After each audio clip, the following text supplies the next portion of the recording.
The 9,992nd meeting of the Security Council is called to order.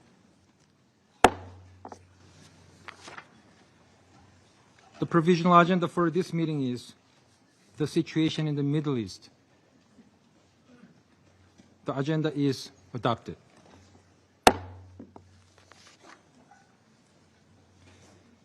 In accordance with Rule 37 of the Council's Provisional Rules of Procedure, I invite the representatives of Egypt, Jordan, Kuwait, Iraq, Israel, Qatar, Turkey, and the United Arab Emirates to participate in this meeting. It is so decided.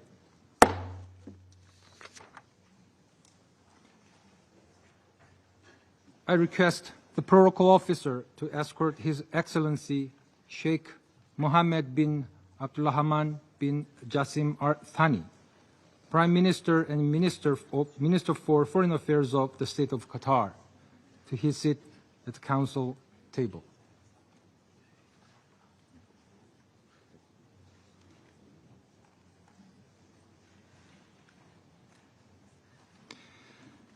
On behalf of the Council, I welcome His Excellency Mr. Ayman Safadi, Deputy Prime Minister and Minister for Foreign Affairs and Expatriate of the Hashemite Kingdom of Jordan.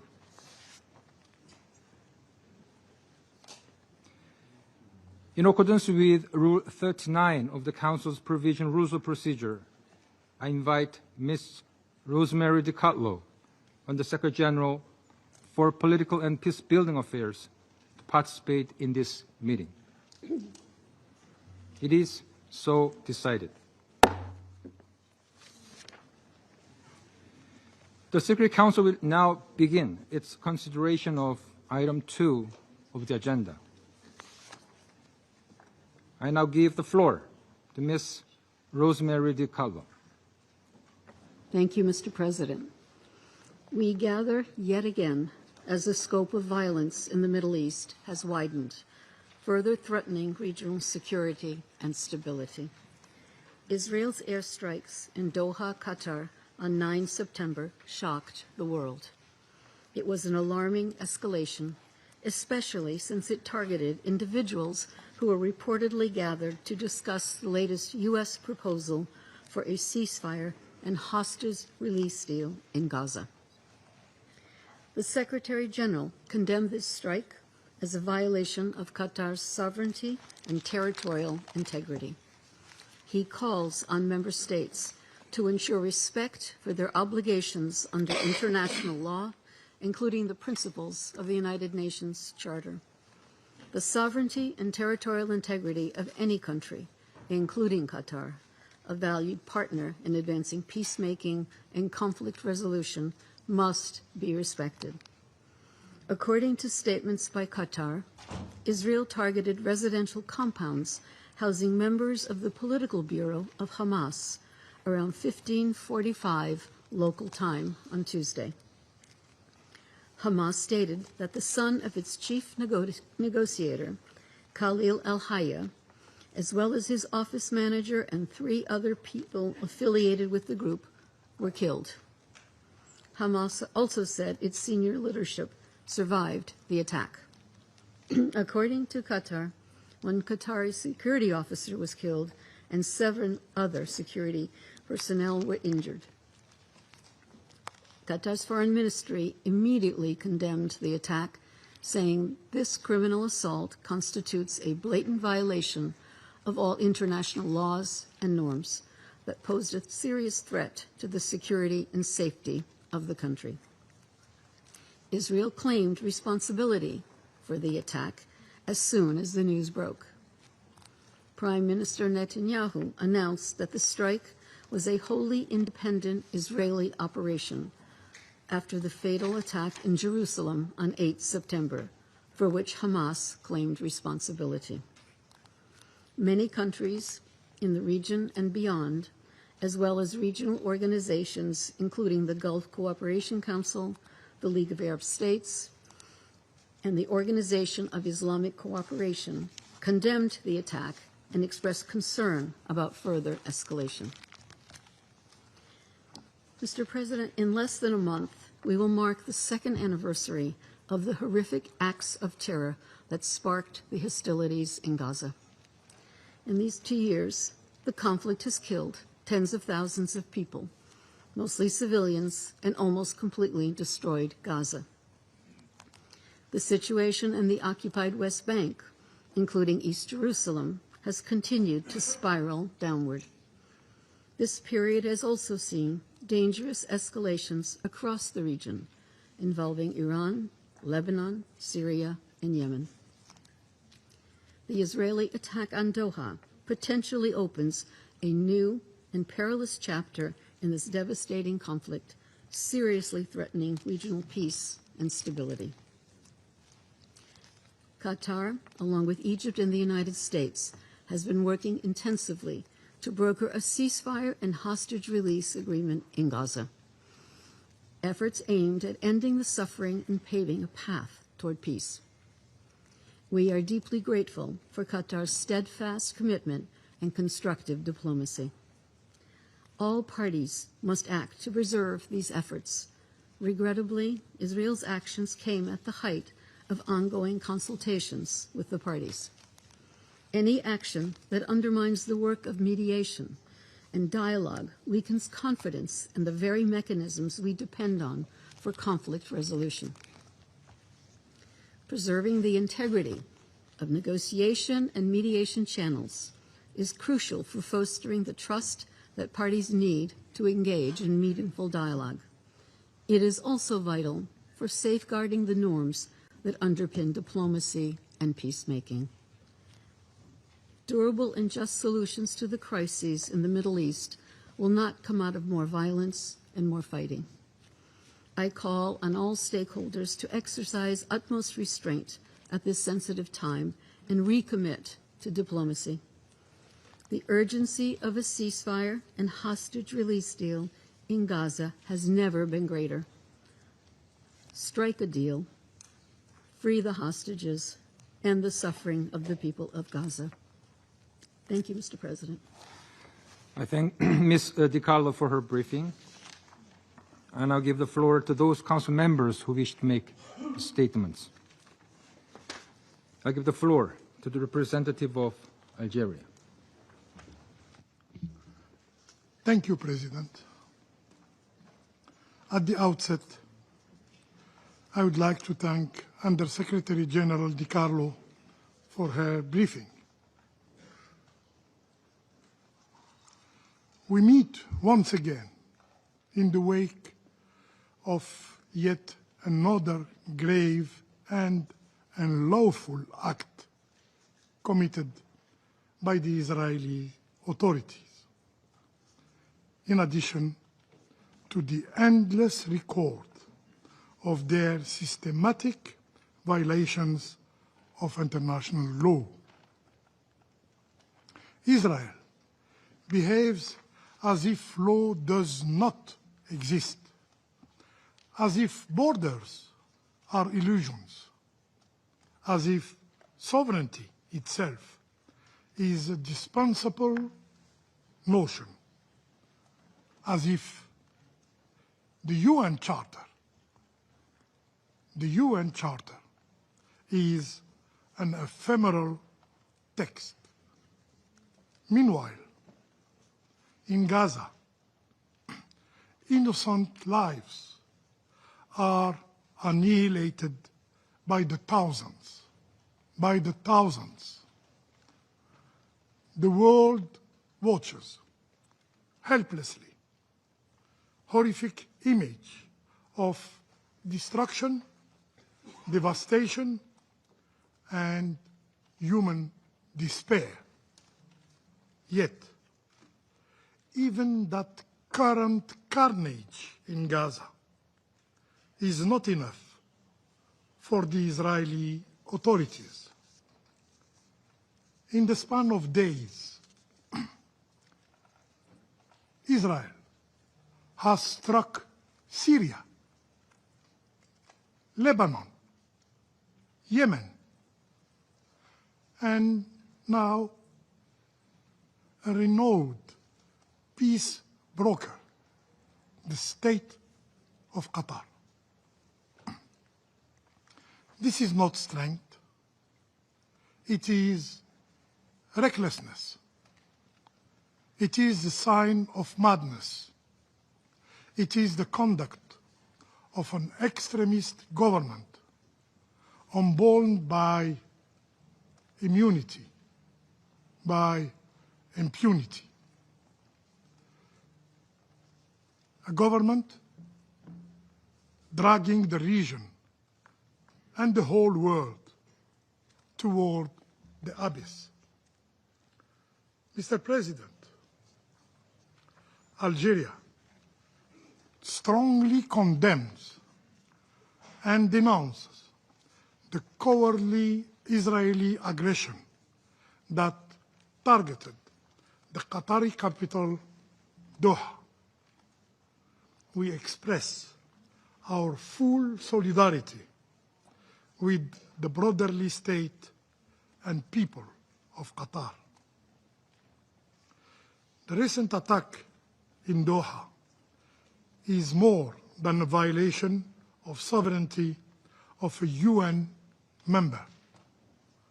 It is an affront to diplomacy itself. It targeted a commended mediator working tirelessly to end the bloodshed in Gaza. It is irrefutable proof that the Israeli occupying power does not seek peace, does not seek peace, does not seek the release of hostages, does not seek the end of hostilities, but thrive on war. President, Israel persists in relying solely on the arrogance of brutality, mistaking oppression for power and coercion for security. Yet, history taught us that the path of domination yields neither peace nor stability. Violence brings violence. Impunity breeds war. Silence in the international community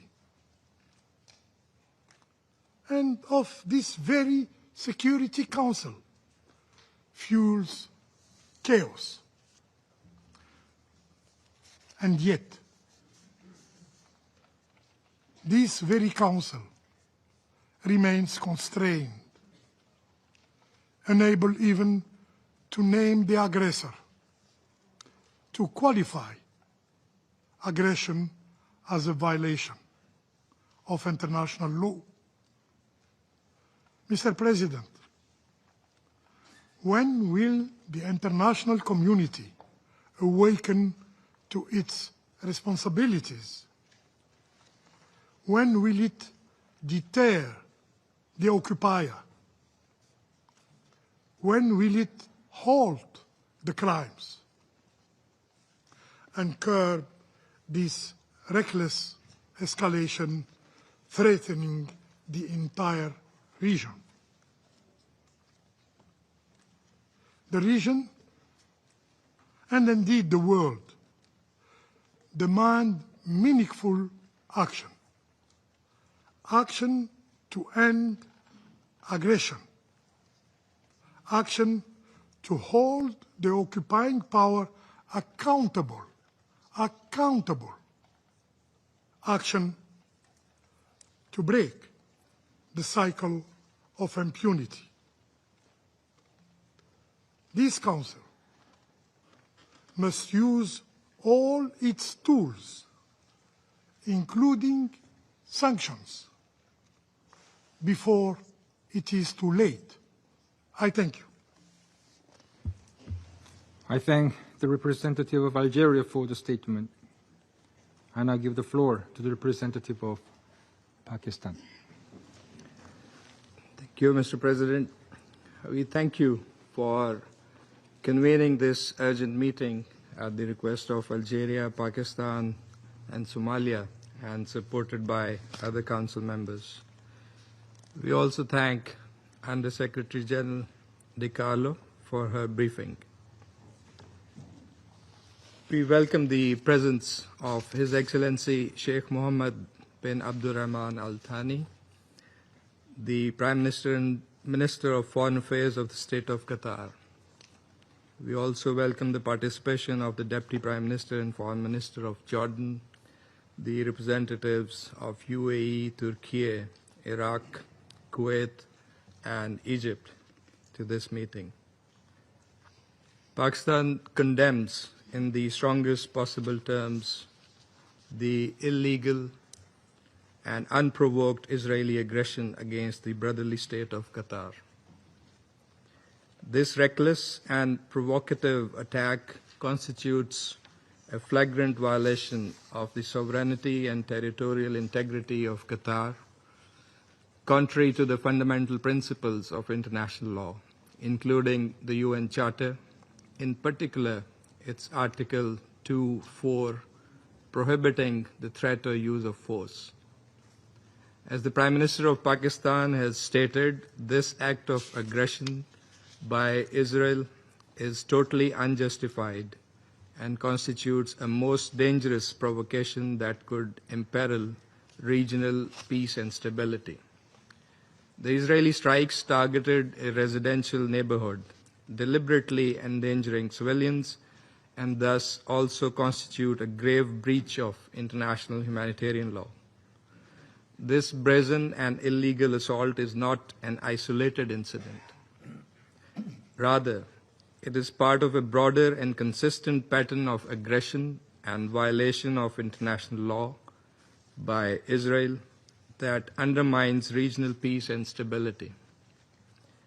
Pakistan expresses its complete solidarity with the government and people of Qatar and fully supports their inalienable right to take all necessary measures in accordance with the UN Charter to defend their sovereignty, territorial integrity, and the safety of all persons within their territory. In a gesture of solidarity and regional unity, the Prime Minister of Pakistan, His Excellency Mohammad Shehbaz Sharif, accompanied by a high-level delegation, including the Deputy Prime Minister and Foreign Minister of Pakistan, is visiting Qatar today. The visit underscores Pakistan's unwavering support for the security and sovereignty of Qatar and its commitment to peace and stability in the Middle East. Mr. President, this irresponsible action by Israel is yet another manifestation of its systematic disregard for international law and its brazen policy of destabilizing the region. It adds to its long and dubious record of aggression, brutal military actions in Gaza, repeated cross-border strikes in Syria, Lebanon, Iran, and Yemen, all of which amount to violations of the UN Charter and international humanitarian law.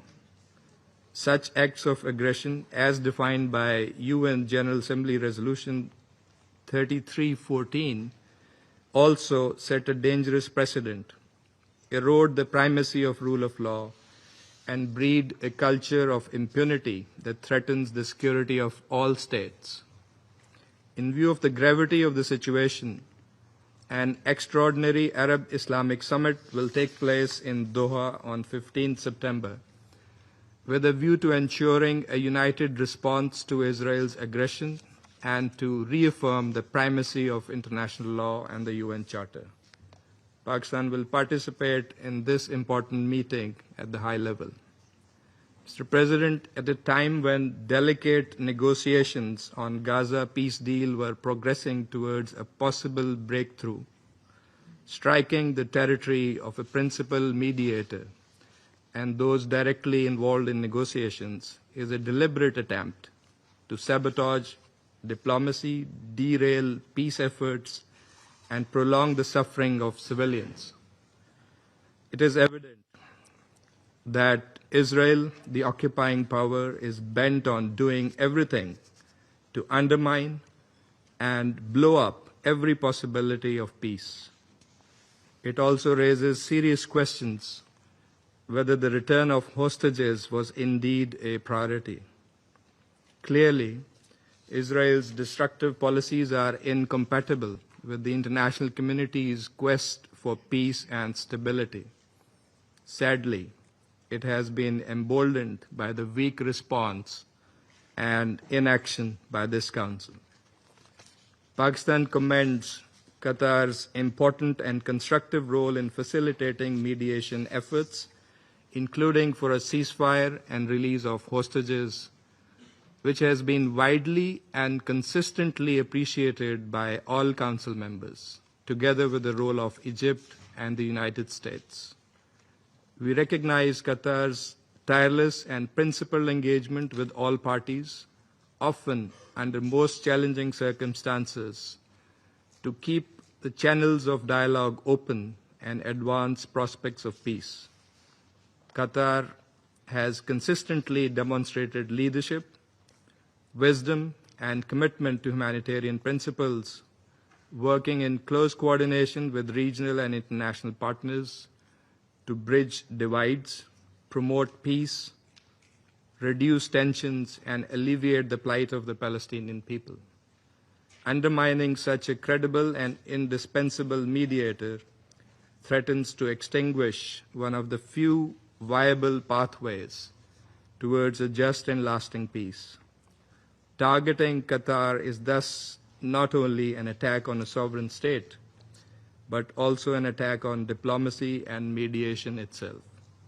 Pakistan welcomes the Security Council's condemnation of the strikes in Doha and expression of support for the sovereignty and territorial integrity of Qatar in line with the principles of the UN Charter.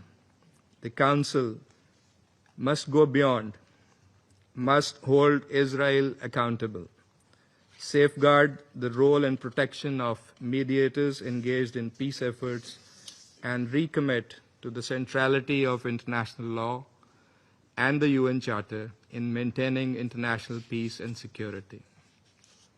Mr. President, the root cause of recurring crises and instability in the Middle East is Israel's prolonged occupation of Arab lands and its persistent defiance of international law and international legitimacy. Durable peace can only be achieved through a comprehensive political settlement, including an end to the occupation of Arab lands, particularly the occupied Palestinian territories. Pakistan calls for an immediate, unconditional, and permanent ceasefire across Gaza and all occupied Palestinian territories. Full and unimpeded humanitarian access to the besieged and starved Palestinian population, and reinvigoration of a genuine and irreversible political process to end the Israeli occupation, leading to the realization of a sovereign, viable, and contiguous Palestinian state based on the pre-1967 borders, with Al-Quds al-Sharif as its capital. Pakistan stands shoulder to shoulder with the leadership and the brotherly people of Qatar in defense of their sovereignty, dignity, and territorial integrity. We remain steadfast in our commitment to uphold the principles of international law and the UN Charter, and to work with the international community to secure lasting peace in the Middle East. I thank you. I thank the representative of Pakistan for the statement. I now give the floor to the representative of Somalia. Thank you, Mr. President. We thank Korean presidency for the prompt convening of this emergency meeting.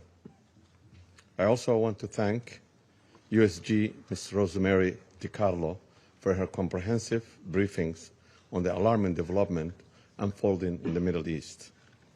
We welcome the participation in this meeting of His Excellency Sheikh Mohammed bin Abdulrahman Al Thani, the Prime Minister and Minister of Foreign Affairs of Qatar, His Excellency Ayman Safadi, Deputy Prime Minister and Minister of Foreign Affairs of Jordan, as well as the representatives from the region, mainly UAE, Turkey, Iraq, Kuwait, and Egypt.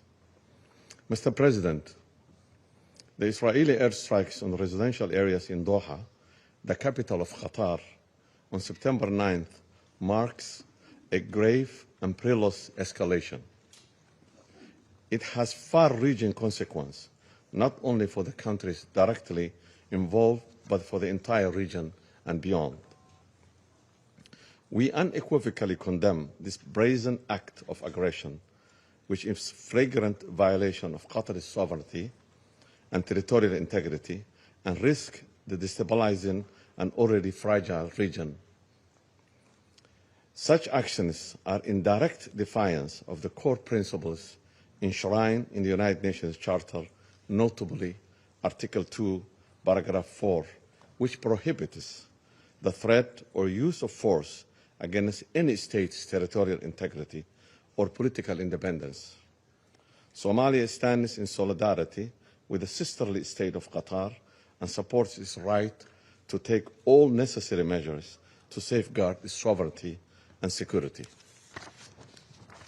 Our delegation extends its deepest condolence to the government and people of Qatar for the loss of lives and wishes a speedy recovery to all injured.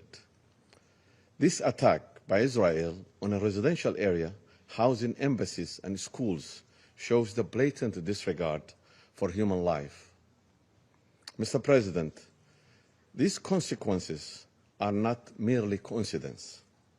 Israel's systematic expansion of the conflict zone from Gaza to Lebanon, then to Iran, Syria, Yemen, and now Qatar, is a deliberate strategy. This military strike unfolded when negotiators engaged in talks over the US-backed ceasefire proposal. It was aimed at undermining the ongoing mediation efforts in the conflict in Gaza, striving for immediate and unconditional ceasefire, the release of all arbitrarily detained, including those whom we have heard the pleas of their loved ones in this chamber, and unhindered humanitarian access to the civilian population, mainly women and children suffering from the IBC's declared man-made famine by Israel. History has shown that every escalation and military attack only dims the already fragile hope for peace in the Middle East. We call on all parties to exercise restraint and avoid further escalation that will worsen the suffering and instability in the region. Qatar's role as mediator in seeking to end this conflict has been invaluable and deserves recognition, not retaliation. Attacking those who are actively working to bring peace to the long-standing conflict in the occupied Palestinian land undermines the very goals we all share. The Security Council bears a clear responsibility to uphold international peace and security. To remain silent or inactive in the face of this brazen violation of the sovereignty will be to reduce international law to a mere suggestion, subject to the will of the aggressors. We cannot allow these actions to continue or become an accepted practice. We call on all Council members to unite with determination to immediately condemn this aggression and renew efforts for a dialogue and diplomacy without delay. True and lasting peace in the Middle East demands confronting the well-known root causes of perpetual instability in accordance with international law and its covenants.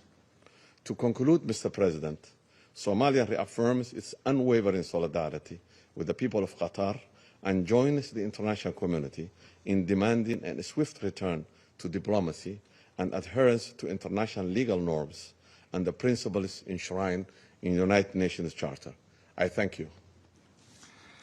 I thank the representative of Somalia for the statement. I now give the floor to the representative of the United States. Thank you, Mr. President, and we welcome Korea's presidency of the Council this month. I would like to thank Undersecretary General Rosemary DiCarlo for your briefing.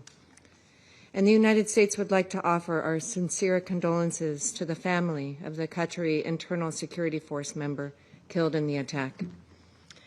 I would also like to welcome our distinguished guests today, Prime Minister Sheikh Mohammed bin Abdulrahman bin Jassim Al Thani, Foreign Minister Ayman Safadi, His Excellency Dr. Anwar Gargash, who are all with us. Unilateral bombing inside Qatar, a sovereign nation working very hard and bravely taking risks alongside the United States to broker peace, does not advance Israel's or America's goals. That said, it is inappropriate for any member to use this to question Israel's commitment to bringing their hostages home. Eliminating Hamas, which has profited off of the misery of those living in Gaza, is a worthy goal. Hamas and other terrorists must have no future in Gaza. Only after the terror group's removal Can Gaza advance toward a better future? And can Israel be secure within its own borders? Colleagues, President Trump wants all of the hostages, living and dead, released, and this war to end now. And it will end if Hamas disarms, releases the hostages, and surrenders. But right now, Hamas continues to threaten Israel's security and deliberately prolong the anguish. That anguish must come to an end. Hamas must immediately release the remaining hostages, including all of those hostages brutally murdered. Prime Minister Netanyahu reiterated to President Trump his desire for peace when the two spoke yesterday. Notwithstanding the unfortunate nature of this incident, President Trump believes it could serve as an opportunity for peace. The President assured the Emir, as well as the Prime Minister of Qatar, that such a thing would not happen again on their soil. The United States will continue to work to release all the hostages, reach a ceasefire, provide humanitarian assistance, and end this conflict. Council and UN member states must continue to pressure Hamas to release the hostages, disarm, and surrender, rather than give the terrorist group a lifeline. Mr. President, the United States has worked tirelessly with Qatar and Egypt to end this horrific conflict. The region's people deserve a path forward, full of opportunity and free of Hamas. I thank you. I thank the representative of the United States for the statement. I now give the floor to the representative of Greece. Thank you, Mr. President. I would like to thank Rosemary DiCarlo for her briefing. I also welcome the participation of His Excellency the Prime Minister of Qatar and His Excellency the Deputy Prime Minister and Minister for Foreign Affairs of the Hashemite Kingdom of Jordan. Mr. President, we find today's meeting on the recent Israeli strike targeting the political bureau of Hamas in Doha to be of particular importance. We are gravely concerned about the strike in Doha. It constitutes a violation of Qatar's territorial sovereignty and is contrary to international law. Any further escalation in the region is of deep concern to us, and we call for an immediate de-escalation. We also note that the strike is not conducive to negotiations toward reaching a ceasefire. Qatar has played a crucial and sensitive role in hosting and mediating ongoing negotiations between Israel and Hamas alongside the US and Egypt. We reiterate that the use of force must be at all times aligned with international law. Equally, the sovereignty and territorial integrity of all states must be upheld as a matter of principle. Greece has condemned on multiple occasions and in the strongest possible terms the October 7 terrorist attacks perpetrated by Hamas. We continue to call for the immediate and unconditional release of all hostages inhumanely held ever since. We firmly believe that Hamas, as a terrorist organization, cannot and should not have any political role in the future governance of Gaza. Similarly, we unequivocally condemned the recent terrorist attack in East Jerusalem. Both are abhorrent incidents which highlight the urgency of reaching a political solution, one that will bring stability and prosperity, breaking the cycle of violence. In this context, disrupting ongoing diplomatic efforts is dangerous. Mr. President, dear colleagues, the diplomatic channel spearheaded by the US, Egypt, and Qatar has provided thus far the only credible pathway for ending the suffering. It was through this channel that some hostages could rejoin their loved ones in the beginning of the year. It was through this channel that a ceasefire, allowing for much-needed relief for the suffering Palestinian population, was brokered back in January. As this suffering in Gaza continues and hostages remain in the captivity of Hamas, a ceasefire is once again sorely needed. Dialogue, no matter how fragile, must therefore be protected. It is absolutely necessary and essential for moving towards de-escalation and lasting peace. Echoing the statement of the Secretary General, we urge all parties to recommit to the diplomatic process with a sense of utmost urgency. The road ahead is difficult and challenging. Efforts aiming at a ceasefire must not be derailed. Only a ceasefire, paving the way for a political two-state solution, will allow for the spiral of violence to end. It must come to an end now. Thank you, Mr. President. I thank the representative of Greece for the statement. I now give the floor to the representative of Russian Federation. Mr. President,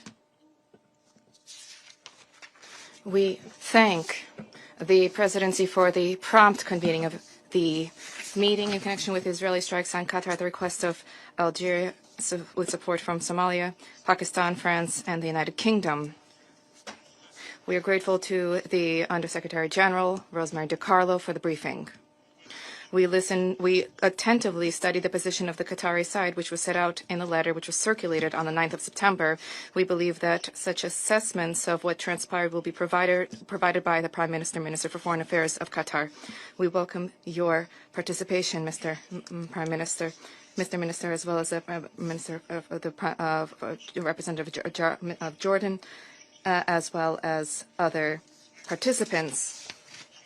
Mr. President, the Russian Federation condemns in no uncertain terms the attack carried out by Israel on 9 September targeting a residential compound in Doha, the stated target of which was the senior leadership of the Palestinian Hamas movement.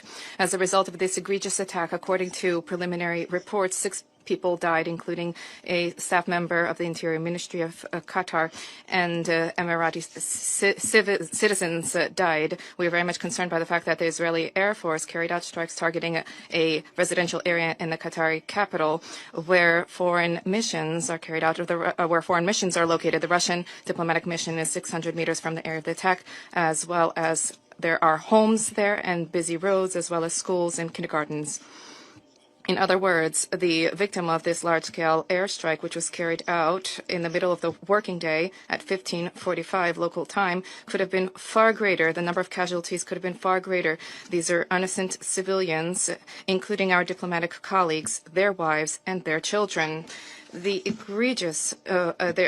in an egregious violation of the sovereignty of sovereignty of states, as well as the creation of grave threats to the safety of ordinary civilians, have no justification. We fully share the assessments of the Secretary General about the inadmissibility of Israeli strikes targeting Qatar, which represents an encroachment upon the territorial integrity of an independent state. We also agree with the statement of the SG about the positive role of Qatar and its intention to desire and focus on putting an end to the conflict, which has lasted for nearly 2 years, the war in the Gaza Strip, which has lasted for nearly 2 years. What is particularly cynical is the fact that Doha, as one of the key mediators between Palestinians and Israelis, has over recent months been tirelessly working to end the bloodshed in Gaza and for the release of detained persons. The Hamas leadership, according to reports, was willing to move towards the achievement of these agreements, and precisely when the missile strikes were carried out on 9 September, the leadership of the movement was discussing in Doha the latest proposal of the U.S. Special Envoy, Steve Witkoff. In this way, the strike, which targeted not just Qatar, a sovereign state, which incidentally was not engaged in the Arab-Israeli conflict, but also the strike targeting the efforts of mediators, targeting the very possibility of a diplomatic solution to the Palestinian-Israeli conflict. It is clear that this Israeli attack will have grave consequences, both for the already atrocious situation in Gaza and for the security of the vast region of the Middle East.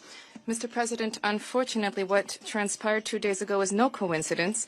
This is the logical consequence of the utter impunity of West Jerusalem, which time and time again has been testing the limits of what is possible, and it is opening up new horizons for itself by exploiting the international diplomatic cover provided by Washington. And the carrying out of these unprovoked acts of force by Israel is camouflaged by slogans about imagined threats to the security of the Jewish state at the so-called seven fronts. We remember perfectly well on the evening of 31 July 2024 in Tehran, the former head of the Hamas Politburo, Ismail Haniyeh, was killed. At that time, the leader of the Palestinian movement was in the Islamic Republic of Iran with an official invitation to participate at the inauguration ceremony of the elected president of Iran, Masoud Pezeshkian. The political murder was then carried out with the same goal, namely to carry out a major to deal a major blow to the proxy talks between Hamas and Israel, which are geared towards achievement of a ceasefire in the Gaza Strip. The strike on Qatar, where a major U.S. military base is located, has become a fundamentally new wave of regional escalation. If the Israelis are willing to eliminate their political opponents in a state that is so close to their main ally, what is then stopping them from carrying out similar acts in any other capital in the world? Why then, in principle, why should we, in principle, conduct scrupulous negotiations on a ceasefire and the release of hostages if it is simply possible to place a bullet in the skull of one's interlocutor? Mr. President, the nefarious practice of the liquidation of eminent political and military actors is not merely a crime. This is a desecration of the principles of civilized cooperation among states. This poses threats of uncontrolled escalation. We call upon West Jerusalem to abandon the reckless acts of aggression which provoke the ongoing waves of violence in the region. There is a need for all members of the Council to send a similar message. I believe that it is clear now to all that Washington's stated focus on so-called quiet diplomacy not only is failing to yield results, but this is fraught with generating new risks and further escalating tensions in the already fraught atmosphere. And by specifically referring to that premise, the U.S. delegation has for nearly 2 years been blocking all efforts at the Security Council. It is difficult to identify where lightning needs to strike for Washington to finally recognize that multilateral diplomacy through the Council is not just not an obstacle, but this is the only tool that is available and necessary to reverse the situation on the ground. In this connection, we support the focus of the 10 non-permanent members of the Council to advance a draft Security Council resolution on the situation in Gaza, with an emphasis on the demand for Israel to lift all limitations on the delivery of humanitarian assistance to the Strip. We trust that this product will also incorporate a call for a ceasefire, without which it will be simply impossible to alleviate the humanitarian situation there. We believe that the adoption of the resolution will be an important and effective measure to alleviate the plight of the Palestinian people. Mr. President, to conclude, I wish to once again extend solidarity to the people and leadership of Qatar who have been targeted by the hawkish military political cabinet in Israel.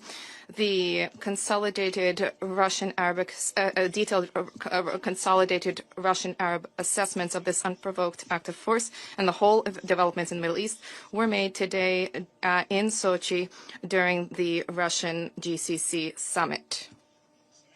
The Security Council also adopted a press statement in connection with the strikes. Unfortunately, this does not incorporate everything that has to be incorporated. Not every spade is called a spade there.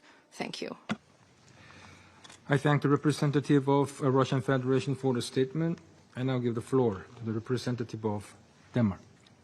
Thank you, Mr. President. And let me also thank Undersecretary DiCarlo for his sobering briefing. Mr. President, we meet today at a tense moment for the Middle East region, in the wake of Tuesday's Israeli strikes on Hamas targets in Doha. At the outset, let me be clear that this serious violation of the sovereignty and territorial integrity of Qatar is unacceptable. We condemn these strikes in line with the press statement agreed by all Council members. It raises serious questions under international law. Your Excellency Prime Minister Atani, Denmark expresses our most sincere solidarity with you, your government, and the people of the state of Qatar. Thank you for your presence here today and for your commitment to peace, mediation, and multilateral dialogue. I also welcome His Excellency Deputy Prime Minister and Foreign Minister Safadi and His Excellency Dr. Gagash to the Council. Mr. President, we've said it before, but it remains equally relevant today. With countless lives at stake across the Middle East, it is imperative that all parties exercise maximum restraint. The region can simply not afford further escalatory spiral of violence. Its people cannot and should not have to bear any more conflict and trauma. At this critical moment, we call on all parties to refrain from steps that risk igniting tensions and deepening regional instability. Diplomacy and dialogue must remain the first ports of call. Mr. President, around this table, we all regularly urge for restraint. All the while, the war in Gaza continues to rage. To be clear, this war must end immediately. Every effort must be made towards this objective, including from this Council. Every day, the devastating humanitarian consequences are made painfully clear. There's famine in Gaza. People are starving to death in Gaza. Civilian infrastructure is destroyed. The list of horrors is long. We have a responsibility to act as a Council, as an international community, as human beings. The immediate priorities remain threefold: an immediate, unconditional, and permanent ceasefire, the unconditional and dignified immediate release of all hostages, and the lifting of all restrictions on humanitarian aid into Gaza. All parties must work urgently towards achieving these aims. Mr. President, Denmark reiterates its firm condemnation of the terrorist attacks on October 7 perpetrated by Hamas. As we have repeated countless times, there can be no justification for this attack, nor for the undignified treatment of the hostages, and there can be no role for Hamas in Gaza. We have also consistently stressed that Israel's response must be exercised in full compliance with international law, including international humanitarian law. In closing, Mr. President, peace cannot be built on the rubble of destroyed buildings and cities, but on the firm foundation of dialogue and negotiation, a foundation that Qatar, along with the United States and Egypt, has been diligently and tirelessly working to create. These efforts have Denmark's full support. They offer a future that conflict never can, a future defined not by fear, not by a constant risk of escalation, but by stability for all countries and all people of the region. This is the challenge that the international community, and especially this Council, must rise to meet. This is not only demanded for the Council, but also the very mission of this organization. We must spare no effort to achieve it. I thank you. I thank the representative of Denmark for the statement. I now give the floor to the representative of United Kingdom. Thank you, President. And I'd like to thank USG DiCarlo for her briefing today. I'd also like to warmly welcome to the Chamber His Excellency the Prime Minister of Qatar, His Excellency the Deputy Prime Minister of Jordan, and His Excellency Dr. Gargash of the UAE. I'll make 3 points. First, let me underscore this from the outset. The United Kingdom stands in full and unwavering solidarity with Qatar and condemns Israel's strikes on Doha. These strikes are a flagrant violation of the sovereignty and territorial integrity of Qatar. They risk both further escalation across the region and setting back negotiations for a ceasefire. We offer our condolences to the families and friends of Qatari personnel who were tragically killed. Our thoughts are with their loved ones and with the injured. Qatar has long been a tireless broker for peace in the Middle East and beyond, and we commend the resolute commitment of His Highness the Emir to champion diplomacy and dialogue. So to reiterate, we fully condemn the strikes on Qatar, which will do nothing to deliver peace in the Middle East or to help safeguard Israel's long-term security. My Prime Minister made this clear to President Herzog when they met yesterday. And like others, I welcome the clear message of support to Qatar that this Council has sent through our press statement today. Second, the UK has been clear that Hamas is a terrorist organisation, and we condemn the October 7 atrocities in the strongest terms. We reiterate that Hamas must release all the hostages, sign up to an immediate ceasefire deal, and commit to disarm. It can play no part in the future governance of Gaza.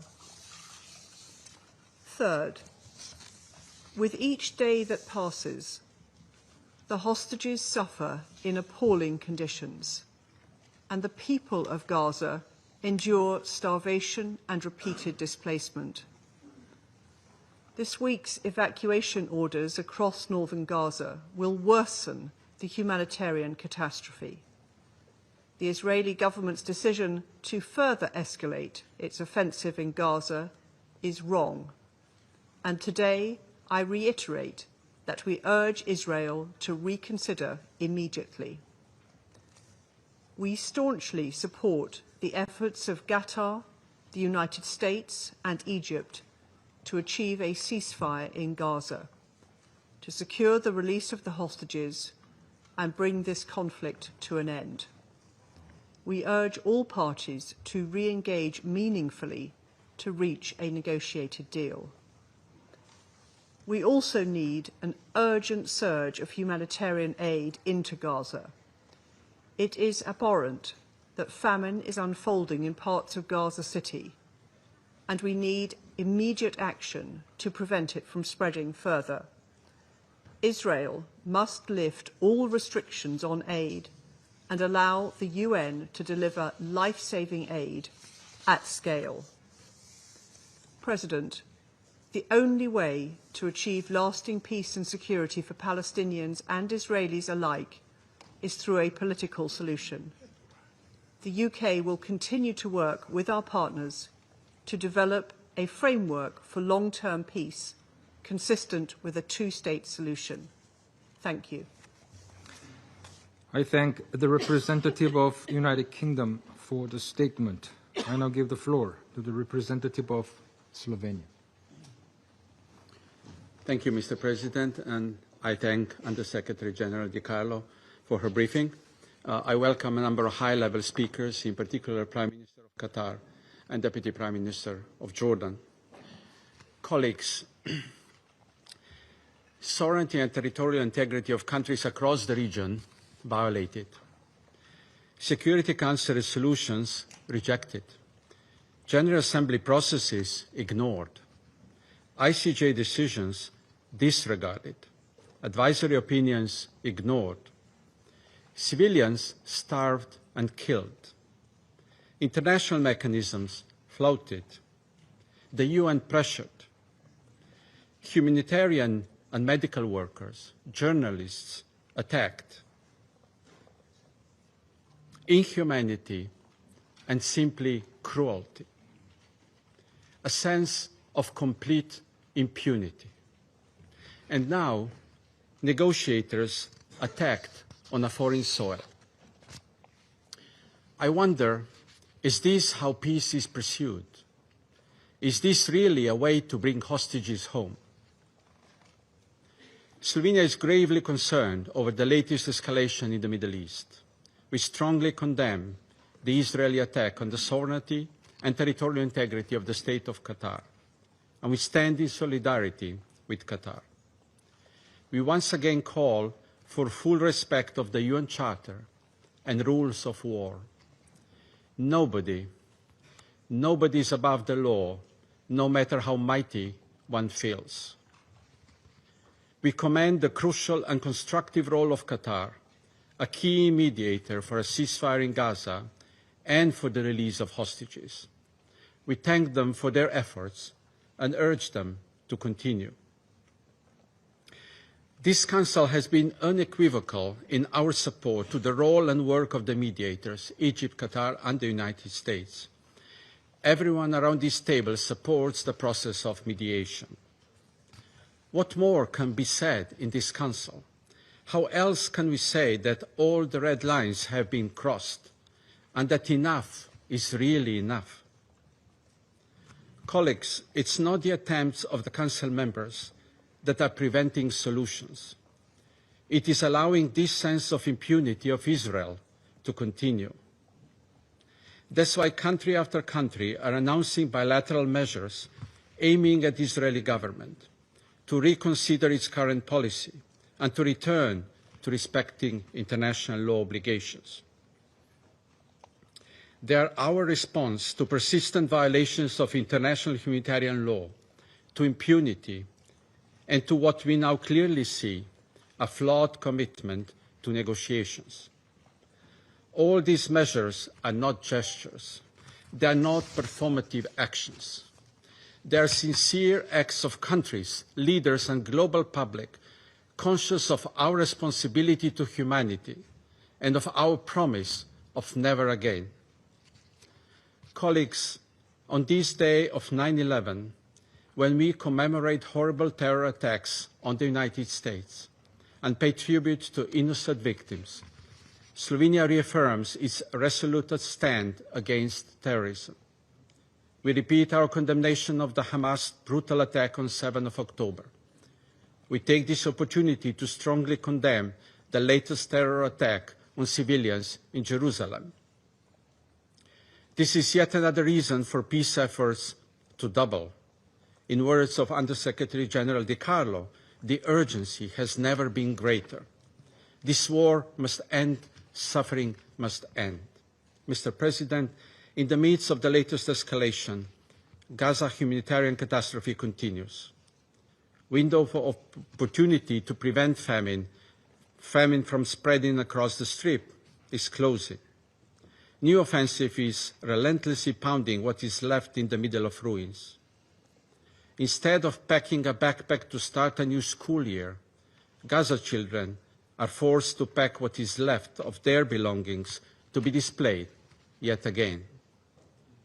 So let me state the obvious. We need a ceasefire. Hostages must be released. Hindrance of aid deliveries must end.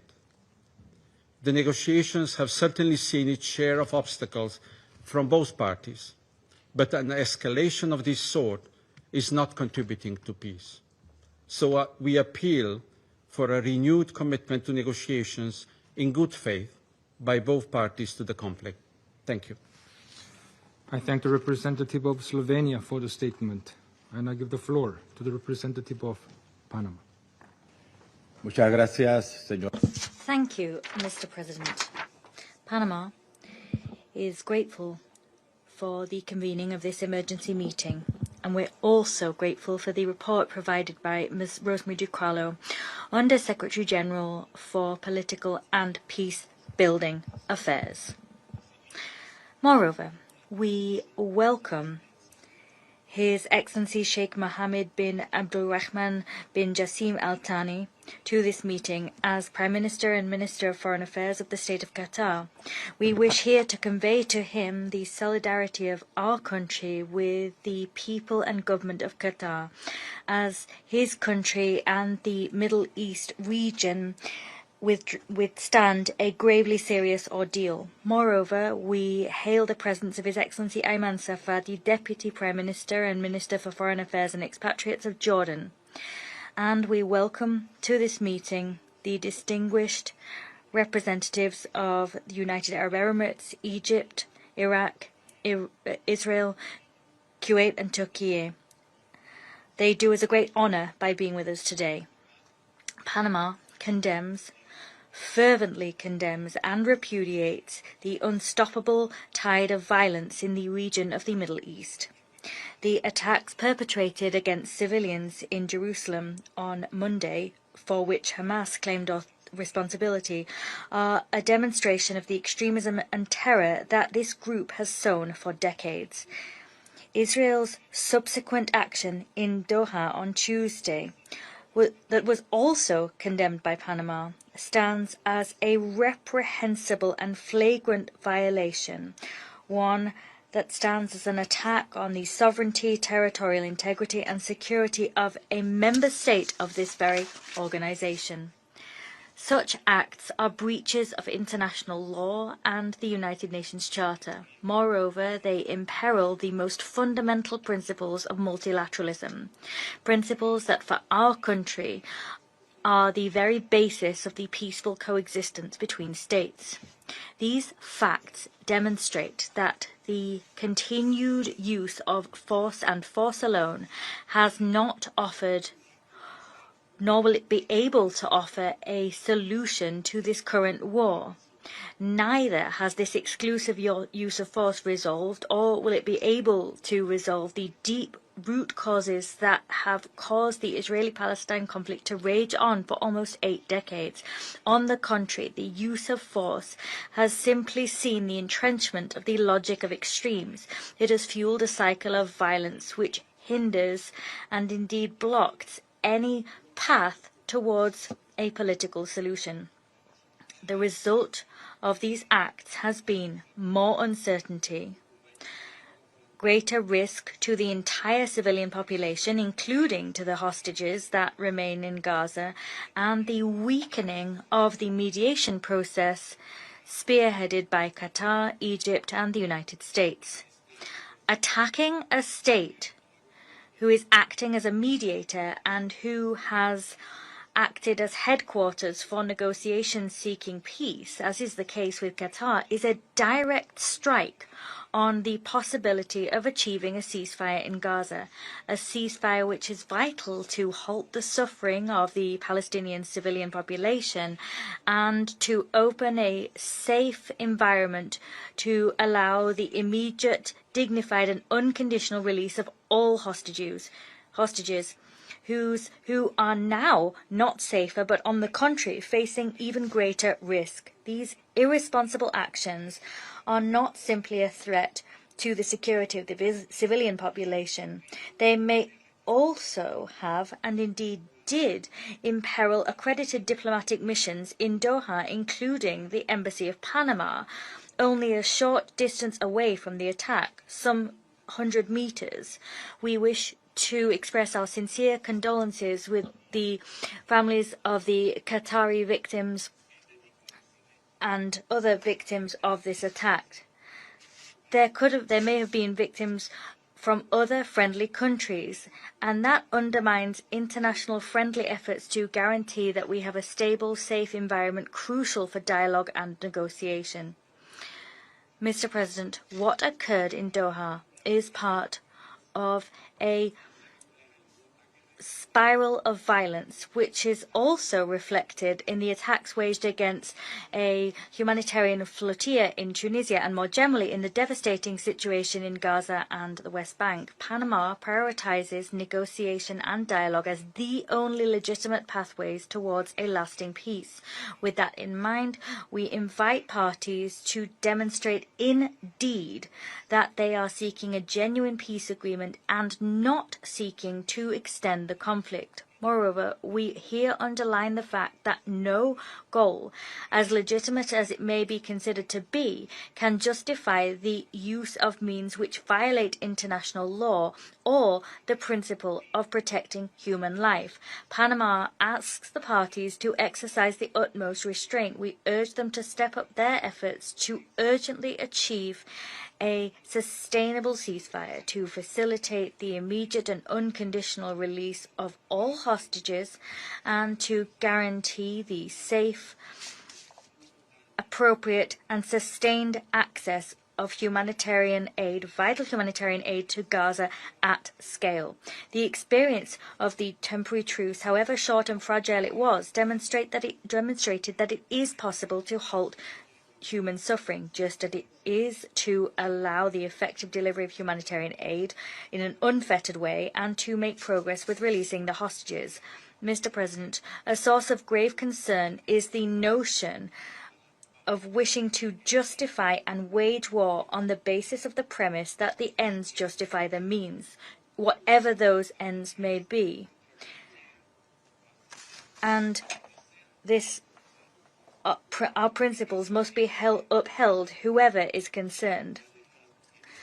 The use of this ends justify the means logic will simply sow more destruction and suffering. The indiscriminate witch hunt of enemies does not lead to peace. On the contrary, it merely extends war and worsens the suffering of innocent people that are trapped in the midst of the siege. History has taught us that peace is something negotiated and made with our enemies. The time has come to choose restraint and to allow room for diplomacy before new actions further exacerbate the crisis. Panama reiterates that there is no military solution, only a comprehensive, just and lasting political process based on international law and on the relevant resolutions of the United Nations, as well as on the principle of two states and their peoples living in peace and security, will be able to guarantee the stability of the region and the safety and security of all. Thank you. I thank the representative of Panama for the statement, and I'll give the floor to the representative of Sierra Leone. Thank you, Mr. President. Mr. President, I thank you for convening this emergency meeting of the Security Council. And I also thank Under-Secretary General Rosemary DiCarlo for her briefing.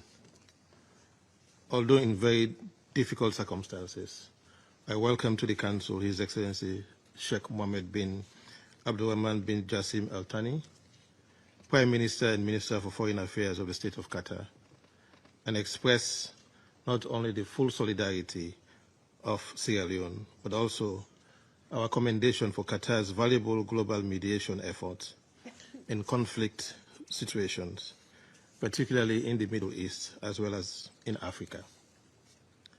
I also welcome to the Council His Excellency Mr. Ayman Safadi, Deputy Prime Minister and Minister for Foreign Affairs and Expatriate of the Hashemite Kingdom of Jordan.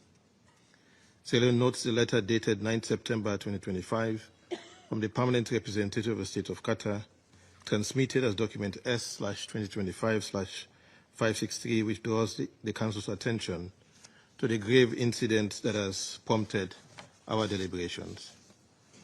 Sierra Leone has consistently upheld the conviction that the Middle East conflict, and in particular the Palestine question, must be resolved through peaceful means in accordance with the Charter of the United Nations. Article 2, Paragraph 3 oblige all member states to settle their dispute by negotiations, mediation, conciliation, arbitration, or other peaceful means, while refraining from the threat or use of force, not to endanger international peace and security. It is in this light that Sierra Leone is deeply alarmed by the admission by the Prime Minister of the State of Israel of his government attack on Doha, the capital of Qatar, a state playing an active role as a mediator between Israel and Hamas in the ongoing escalation of the conflict in Gaza. Qatar's facilitation of dialogue has been indispensable to sustaining fragile ceasefire arrangements and preventing further escalation in Gaza. An assault on the territory of a mediator is not only a violation of its sovereignty, but also a direct strike at the very architecture of diplomacy. As the UN Secretary General has rightly stressed, all parties should be working towards a permanent ceasefire, not undermining it. Sierra Leone is gravely alarmed by this flagrant breach of international law. We strongly condemn Israel's attack in Doha, and we support the press statement just agreed by the Council members, which emphasizes the vital role that Qatar continues to play in mediation efforts in the region, alongside Egypt and the United States. We take note of the communication from the Gulf Cooperation Council member states, which described the strike and I quote as serious threats to the security and safety of Qataris and residents. Such actions constitute a grave breach of Article 2.4 of the Charter, which prohibits the threat or use of force against the territorial integrity or political independence of any state. Sovereignty and territorial integrity are cornerstones of our collective security system.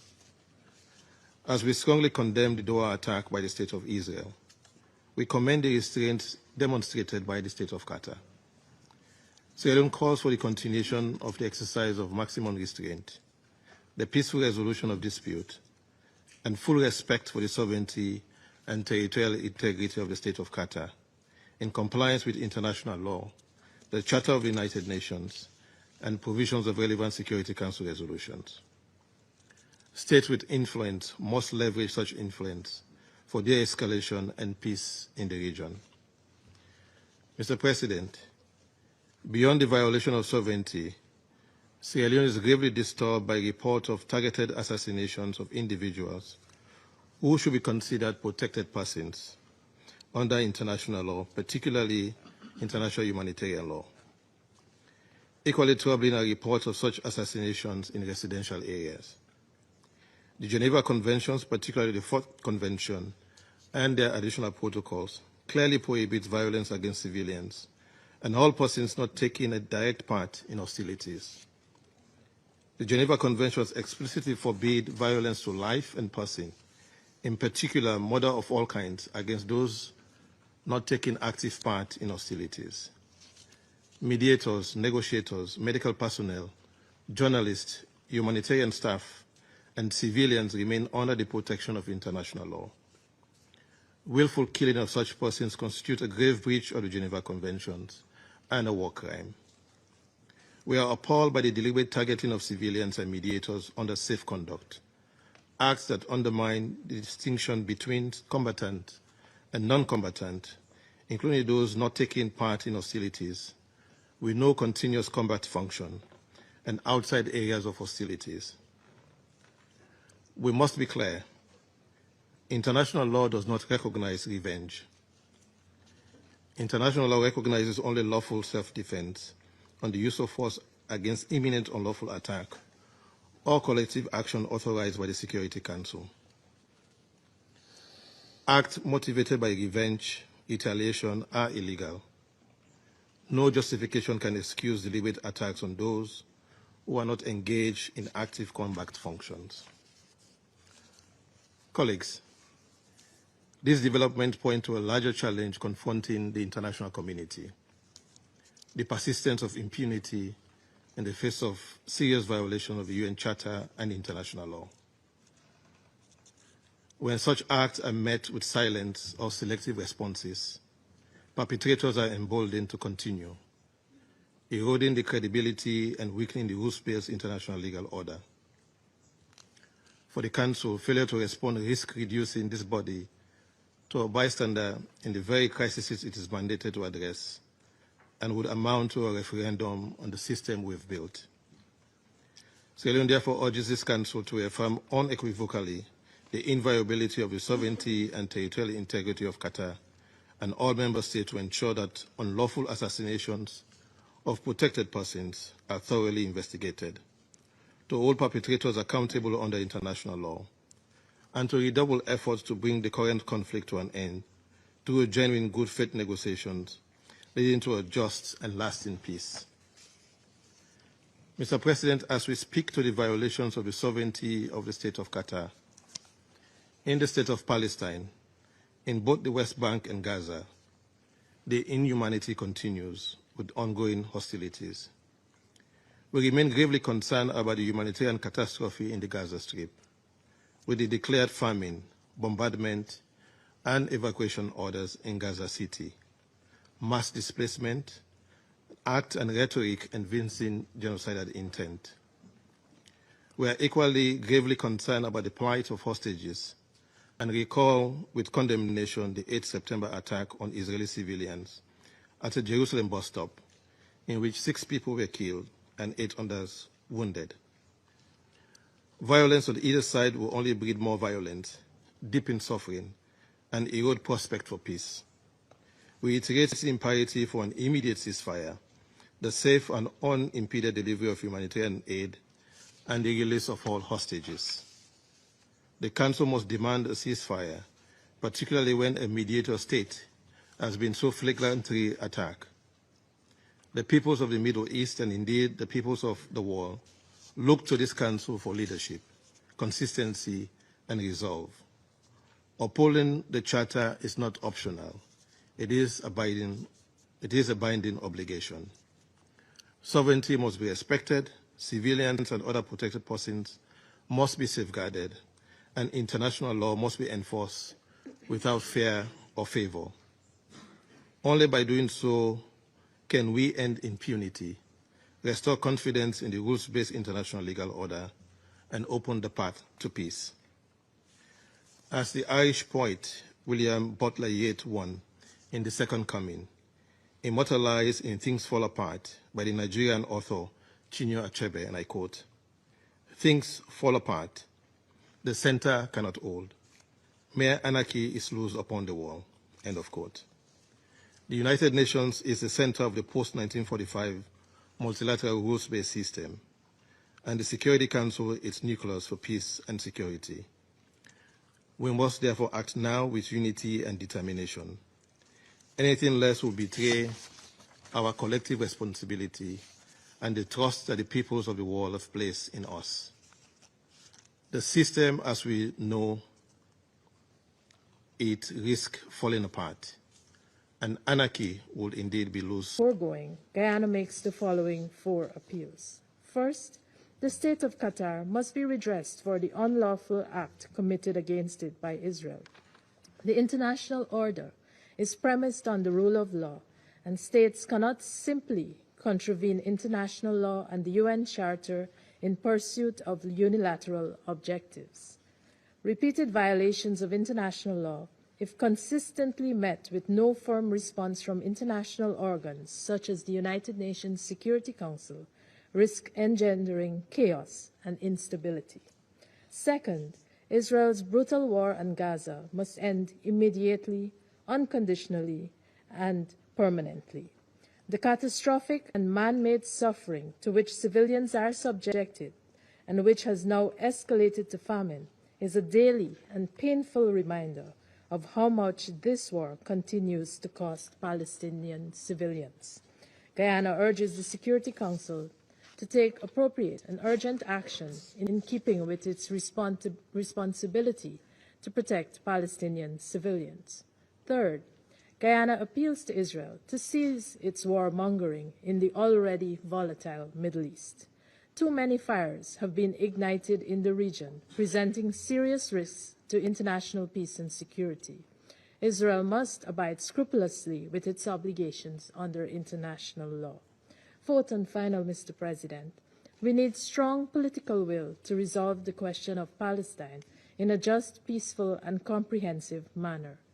8 decades is too protracted a period to have an entire nation living in a state of flux, marked by recurrent cycles of violence and oppression. This goes against all the values of the United Nations. Until we settle the Palestinian question, our work will not be truly comprehensive in reach. We urge all Council members and the wider membership of the United Nations to resolve that the 80th year of our organization would be the year in which we take strong and positive actions for the Palestinian people in their just struggle for peace and self-determination. Guyana resolves to doing its part to this end. I thank you. I thank the representative of Guyana for the statement. I now give the floor to the representative of France. Thank you, Mr. President. First and foremost, I wish to thank the Undersecretary General for Political and Peace-Building Affairs, Madam Rosemary DiCarlo, for the briefing which establishes the facts in an elucidating way. I welcome the presence among us of His Excellency Sheikh Mohammed bin Abdulrahman bin Jasmin Al Thani, Prime Minister and Minister for Foreign Affairs of Qatar, as well as His Excellency Mr. Ayman Safadi, Deputy Prime Minister and Minister for Foreign Affairs of Jordan, and His Excellency Mr. Anwar Gargash, diplomatic advisor to the President of the UAE. I also welcome the representative of Israel, of Turkey, of Iraq, of Kuwait, and of Egypt. Mr. President, thank you for having convened this emergency meeting, which has been supported by France. As was clearly expressed by the President of the French Republic, the strikes claimed by the State of Israel, which struck Qatari soil on 9 September 2025, are unacceptable, regardless of the motivation. There is an important need for the Security Council to condemn them. France reaffirms its commitment to respect for the sovereignty and territorial integrity of Qatar in accordance with the principles of the Charter of the United Nations. We extend our full solidarity with the Emir, to the Emir of Qatar, His Highness Excellency Sheikh Tamim Al Thani, as well as the Qatari people. The President of the Republic of France yesterday extended to the Emir of Qatar our full support. These strikes represent a grave violation of international law. Let us recall that the use of force throughout and at all times is strictly regulated by the Charter of the United Nations. These strikes generate a grave risk to regional stability, which has already been imperiled by an alarming escalation of tensions in Lebanon, in Syria, and the entire region. It is in the interest of all parties, including Israel, to avoid a new cycle of violence with devastating consequences for the entire region. Therefore, we call upon all parties to exercise utmost restraint.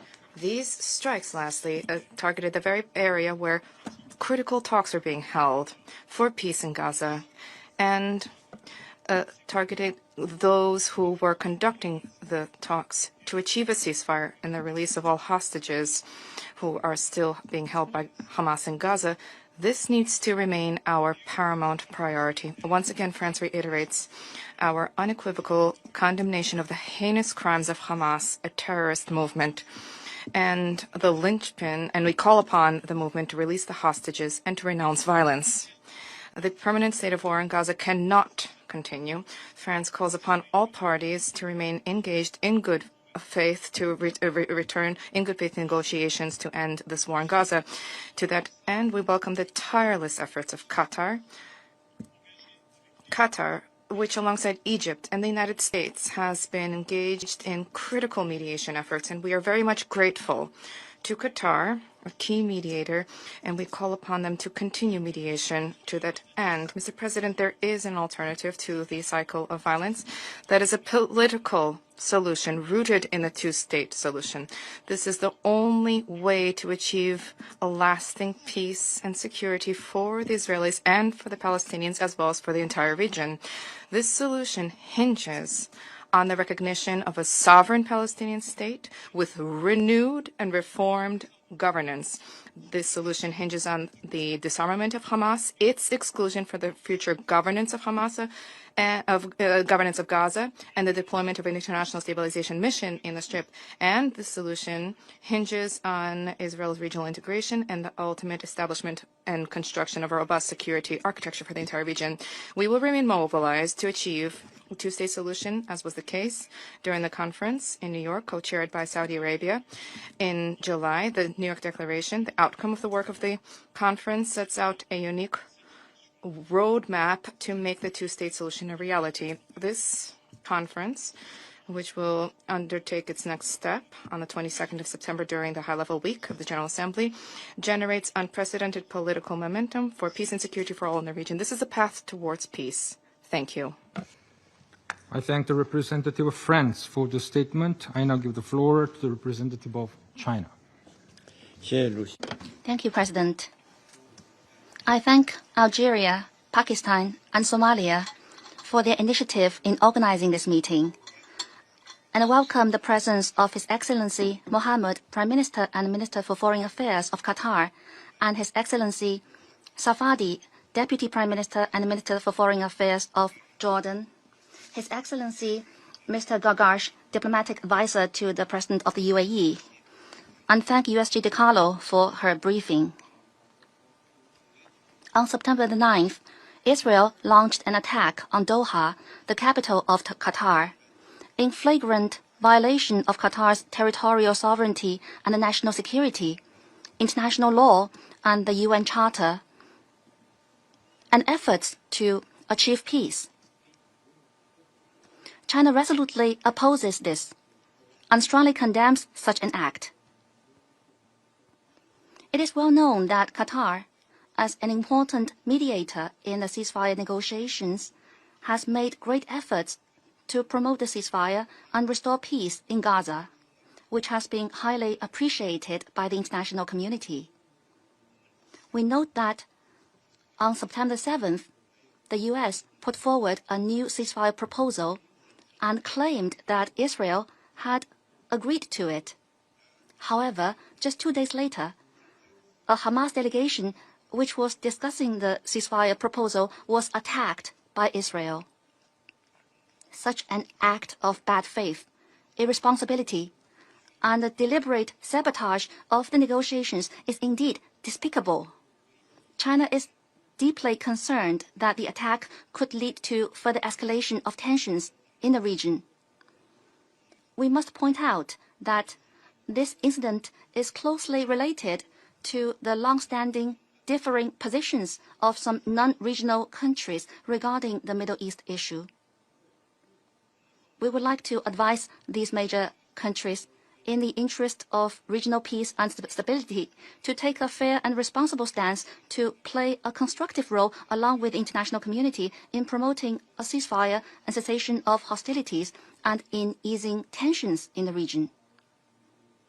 I would like to reiterate that military means and the indiscriminate use of force are not the way out of this problem, and that an immediate ceasefire is the right way to save lives and bring the hostages home. China strongly calls on all parties concerned, in particular Israel, to work harder to ease the fighting and resume negotiations, rather than the opposite. Israel must immediately cease all military operations in Gaza, fulfill its obligations under international humanitarian law as an occupying power, fully restore humanitarian access, and support the relief operations of the UN and other humanitarian agencies. President, the Gaza conflict has been going on for almost 2 years, resulting in a humanitarian catastrophe that is appalling and unprecedented in nature. During this period, we have witnessed over and over again the violation of international law and the undermining of the basic norms of international relations. The world cannot return to the law of the jungle, and the Middle East cannot remain in a state of perpetual war. As the primary organ for the maintenance of international peace and security, the Security Council has the responsibility to safeguard international order and the rule of law, and to promote regional peace and stability. The Council is now discussing a draft resolution on the humanitarian issue of Gaza. China supports Council's immediate action to end the fighting in Gaza and to ease the humanitarian catastrophe, and calls on the Council members and the international community to make joint efforts to this end. Thank you, President. I thank the representative of China for the statement. I shall now make a statement in my capacity as representative of the Republic of Korea. I also thank ESG Rosemary DiCarlo for her briefing. It is deeply troubling that another unacceptable incident happened amid the ongoing instability and tensions in the region. The Security Council's press statement released today clearly exemplifies the collective voice of the international community. The Israeli attacks targeting Qatari soil on Tuesday represent yet another grave violation of international law. One of the core principles under the UN Charter is clear: sovereignty and territorial integrity must be respected in international relations. The Republic of Korea is appalled that the attacks allegedly targeting Hamas leadership, yet also killing a member of the Qatari internal security forces, happened in the residential area of Doha, the capital of the key mediating country, Qatar. Therefore, the Republic of Korea calls for the full respect of sovereignty, territorial integrity, and political independence of every country, as well as immediate de-escalation in the region. International law can't be selective. It must be strictly observed by all states. More regional instability helps no one in the region at this vital juncture. Also unacceptable is that these attacks are hampering ongoing negotiations to secure an immediate ceasefire and release of all hostages brutally held by Hamas. And the attacks were committed just a few days after a new ceasefire proposal has been put forward. Hamas committed atrocious terrorist attacks against Israeli civilians, which we continue to condemn in the strongest terms. However, Tuesday's Doha attacks directly targeting its negotiation team does not help advance the talks, which stand at an inflection point. We reaffirm our full support for the efforts by the US, Qatar, and Egypt, and the unwavering commitment of Qatar for its diplomatic mediation undertakings, as reflected in the recent remarks by its Prime Minister. The instance was also grievous, as it may have significant negative impact on common efforts by the international community to ease the extreme humanitarian suffering of Palestinian civilians, as well as Israeli hostages held in Gaza.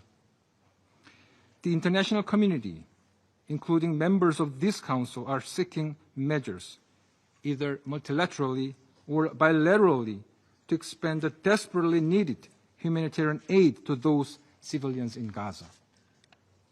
It is lamentable that the government of Israel chose to pursue another act of hostility, rather than actively participating as a direct party to conflict in global humanitarian efforts to halt the famine. Colleagues, we all know the best solution to restore stability in the region: an immediate ceasefire in Gaza, the release of all remaining 48 hostages, as well as an urgent surge of humanitarian aid in Gaza, are all crucial for underpinning peace and stability in the region.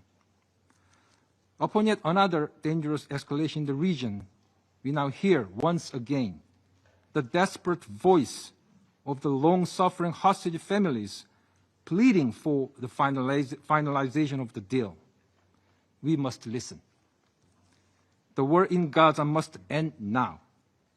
All hostages must be released. Civilians must be protected, and international law must be respected under any circumstances.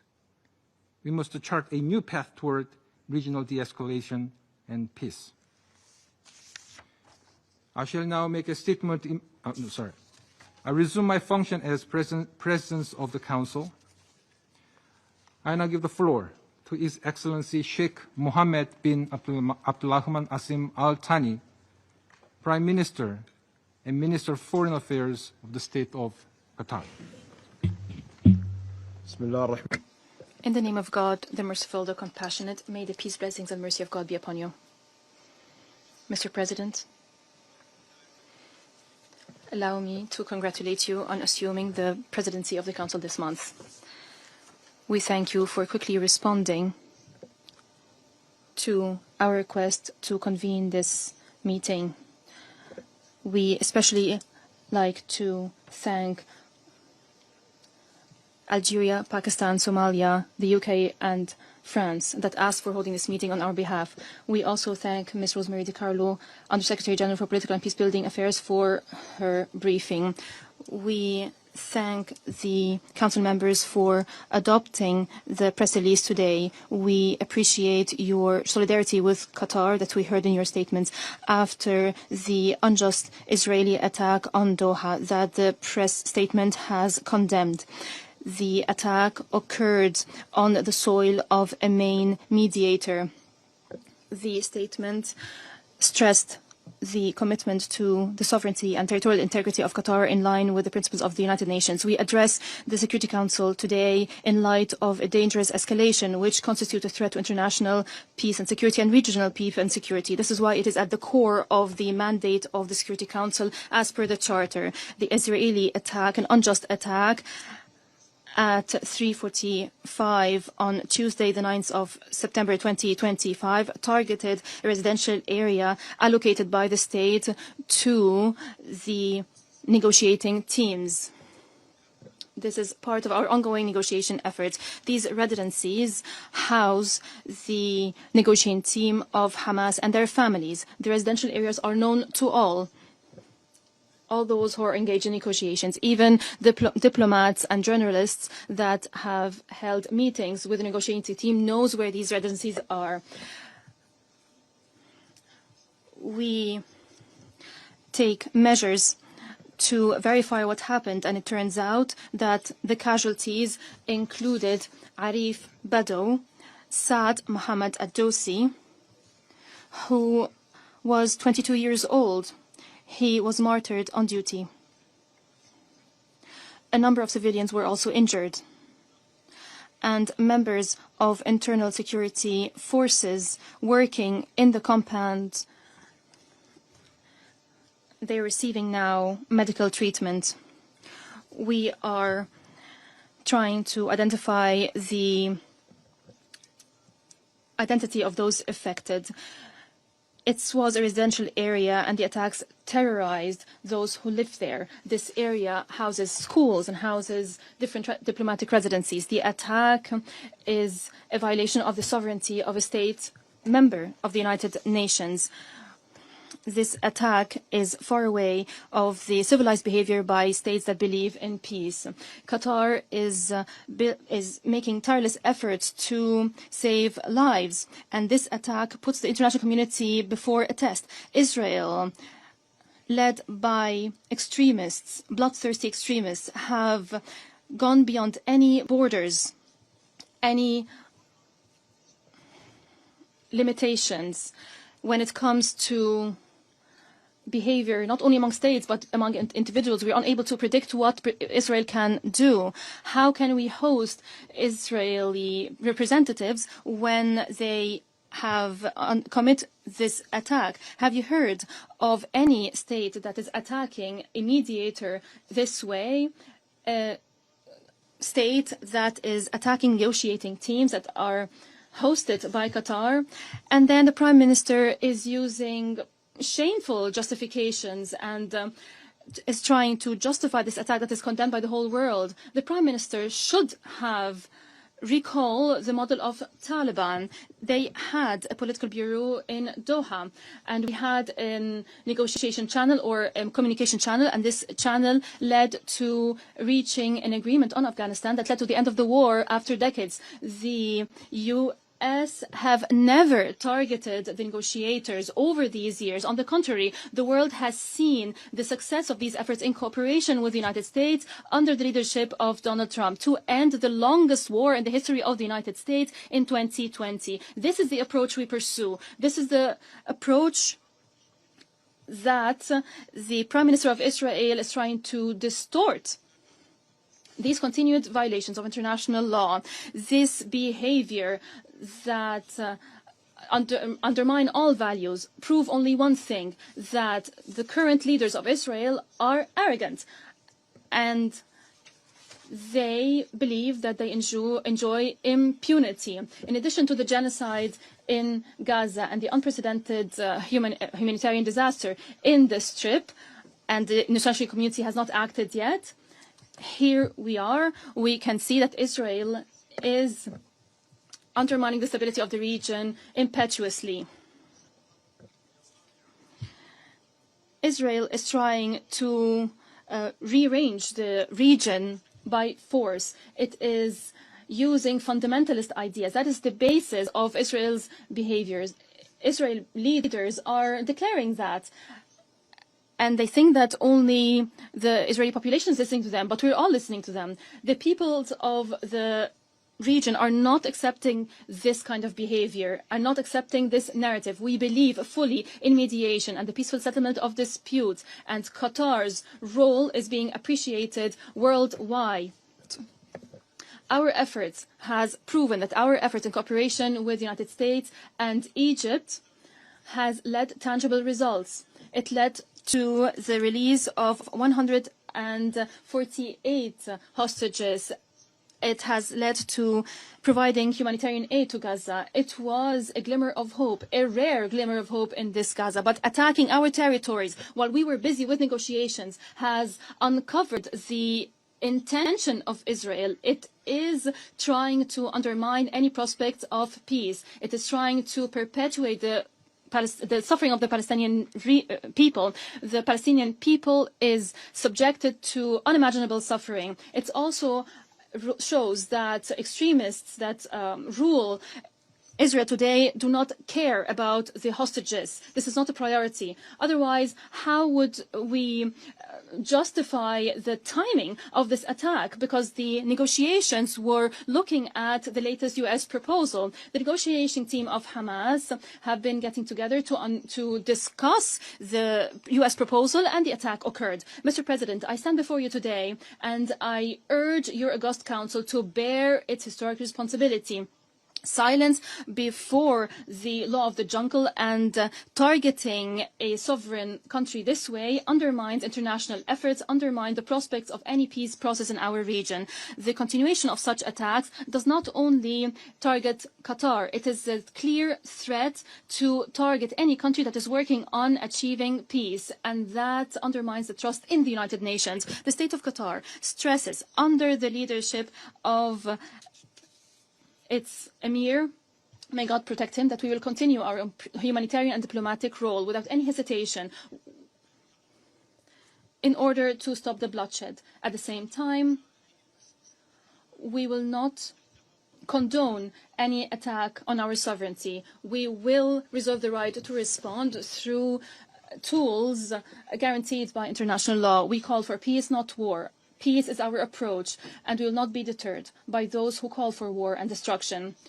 Before your Security Council, we present these facts, and we recall that today we're discussing an attack on all diplomatic efforts to reach peaceful solution. The only way to peace goes through negotiations, and it starts with a ceasefire and the release of all detainees and hostages, and ensuring the entry, unconditional entry of humanitarian aid, and lifting the blockade.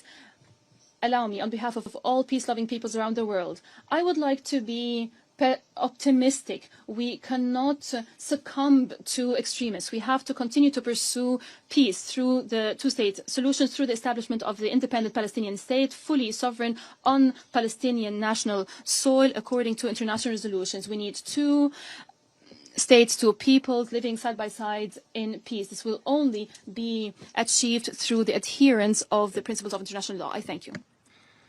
I thank His Excellency Sheikh Al Thani for the statement. I now give the floor to the representative of Israel. Mr. President, on September 9th, Israel carried out a precise and targeted strike in Doha.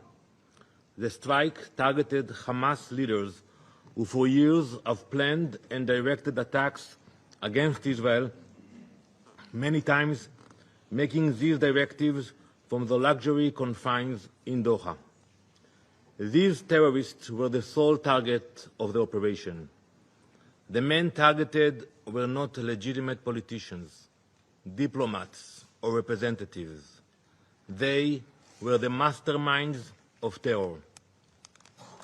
They orchestrated the massacre on October 7th, murdering civilians, kidnapping children, raping women, wiping out entire communities. As the smoke still rose from the massacre, even as the attack was still unfolding, Hamas leaders in Qatar appeared live on television, proudly broadcasting their celebration.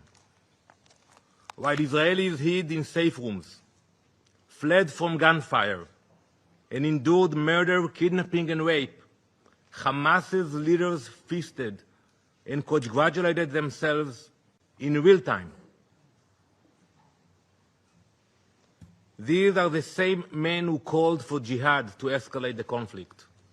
They called for blood, not peace. They wild terror, not negotiation. And the terror has not stopped. Just days ago, at Ramot Junction in Jerusalem, Hamas terrorists opened fire on a bus stop crowded with children and adults. 6 innocent people were murdered, among them a 25-year-old who had immigrated from Spain, recently married and building his future in Israel, a rabbi who had dedicated his life to teaching the next generation, 2 residents of the community struck down in their own neighborhood. Among the wounded was a woman 8 months pregnant, left to fight for her life and the life of her unborn child. These are not numbers. They are lives, families, futures stolen. When the gunfire stopped, the bus and the pavement around it were drenched in blood. This is what terrorism looks like. Mothers clutching babies, a bus stop turned into a battlefield, a community scared in seconds.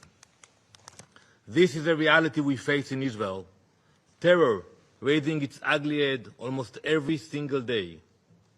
And let this council be reminded, there can be no immunity for terrorists.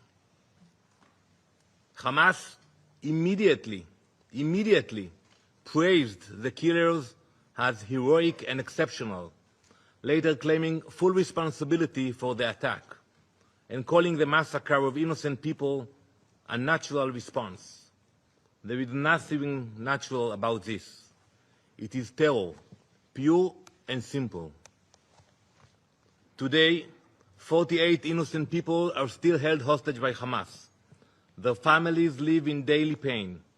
It has been more than 700 days that innocent people have been trapped in Hamas captivity. 700 days of cruelty and abuse. Hamas has used them as bargaining chips, turning their suffering into currency. But let me be clear, there is no immunity for terrorists. Not for those who commit it, and not for those who enable it. Israel has agreed to President Trump's ceasefire proposal. We are ready to stop the fighting. But Hamas refuses. They keep the world waiting. They are in no rush. They have the time. Indifferent to the human suffering that their delay causes. And who suffers from this refusal? Not the leaders of Hamas, living abroad in the Ritz-Carlton in Doha. They don't suffer, they have the time. But the hostages languishing in their cells and the people of Gaza used as human shields. From the start, Hamas's strategy has been to embed its weapons among civilians. They hide rockets in schools, command centers in hospitals, and tunnels under homes. They put their own people in harm's way, then cry crocodile tears when civilians are hurt. Our fight is with Hamas, not with the people of Gaza, not with the state of Qatar. Israel will continue to take precautions to protect innocent lives. That is the difference between us and those who glorify massacre and terror. Like in the Bible, like Cain in the Bible, who was marked for the murder of his brother, so too are Hamas's leaders marked for their crimes. It doesn't matter where they hide, whether in the tunnel in Gaza or in a luxury hotel abroad. The mark of Cain is upon them. For too long, Hamas leaders have been sheltered not only in Doha, but in Beirut, Tehran, and elsewhere, parading as politicians and statesmen while acting as terrorists.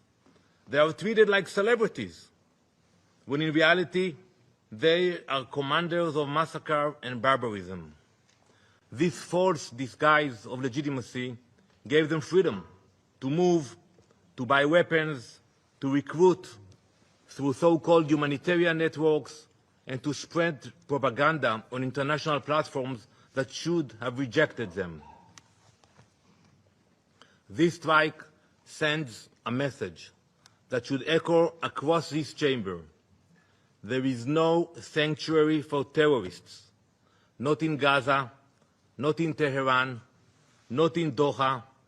There is no immunity for terrorists. And yet, here in this Council, some members chose to give Hamas legitimacy, even protection. Israel will not.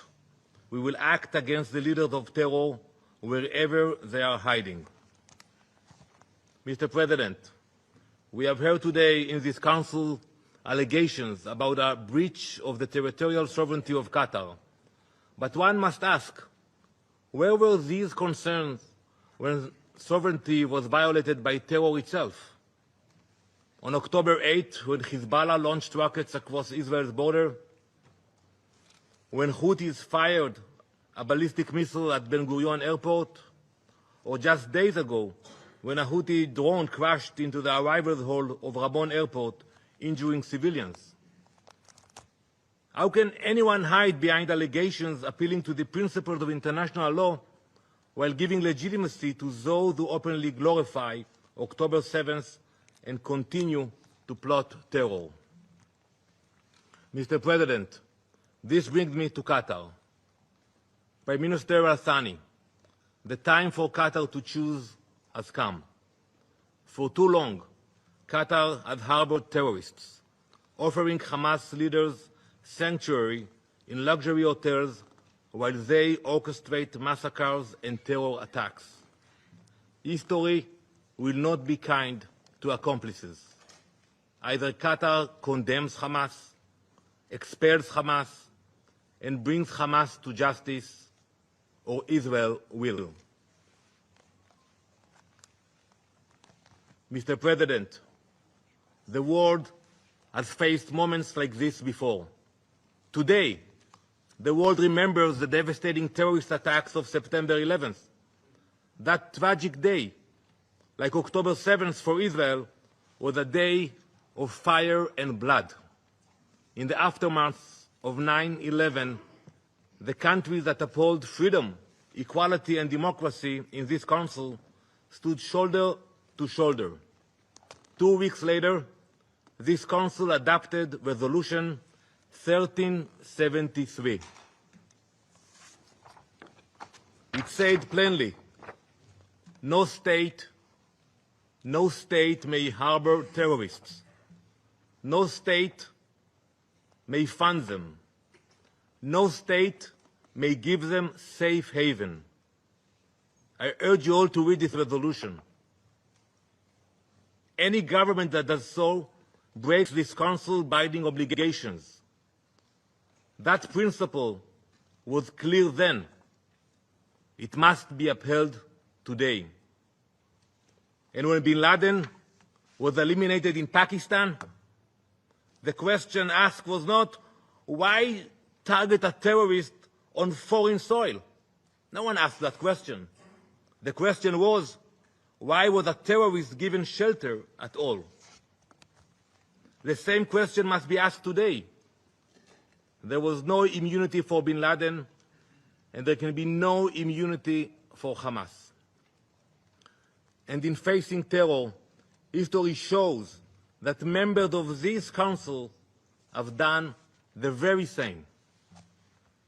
From 2014 to 2022, France struck terrorists in Mali, Chad, Burkina Faso, and Mauritania.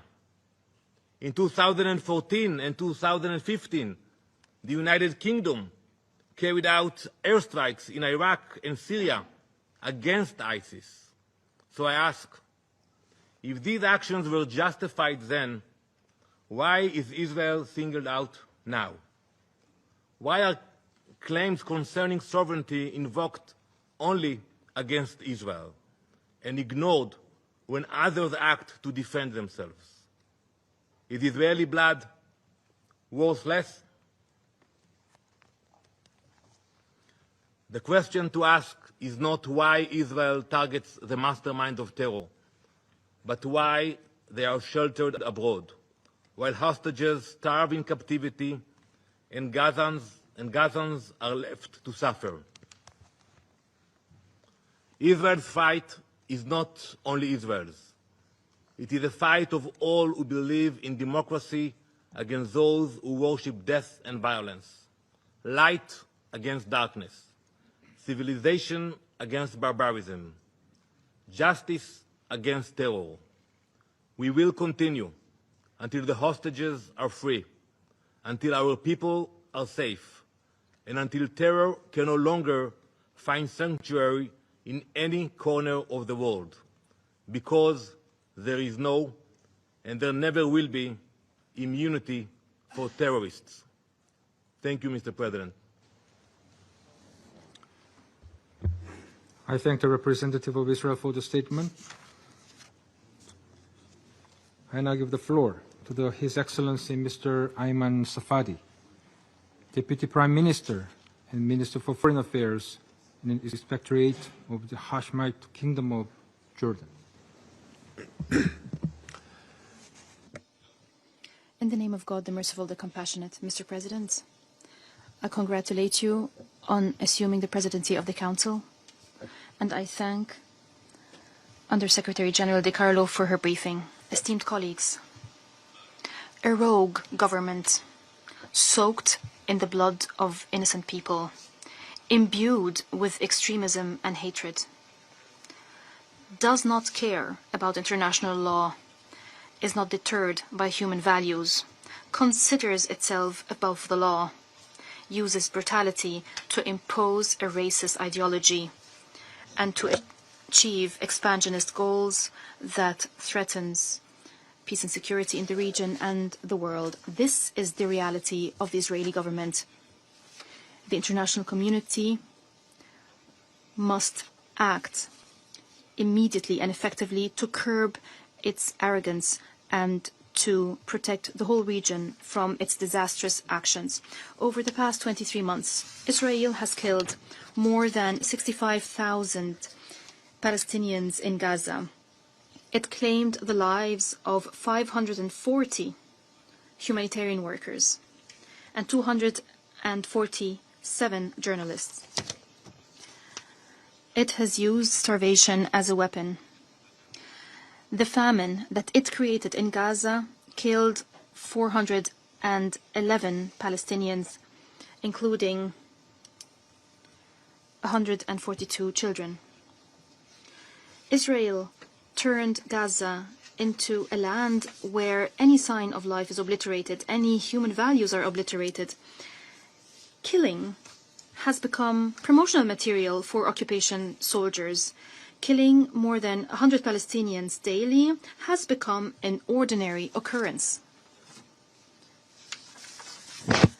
This government is using any and all means to increase escalation, to increase violence, to deepen the conflict and to push towards chaos.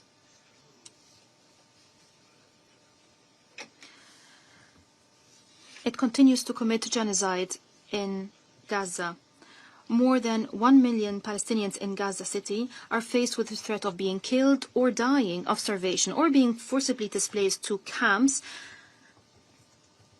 where Israel has destroyed the lives of those who are forced to go to those camps, camps in wastelands, lacking all basic necessities of life.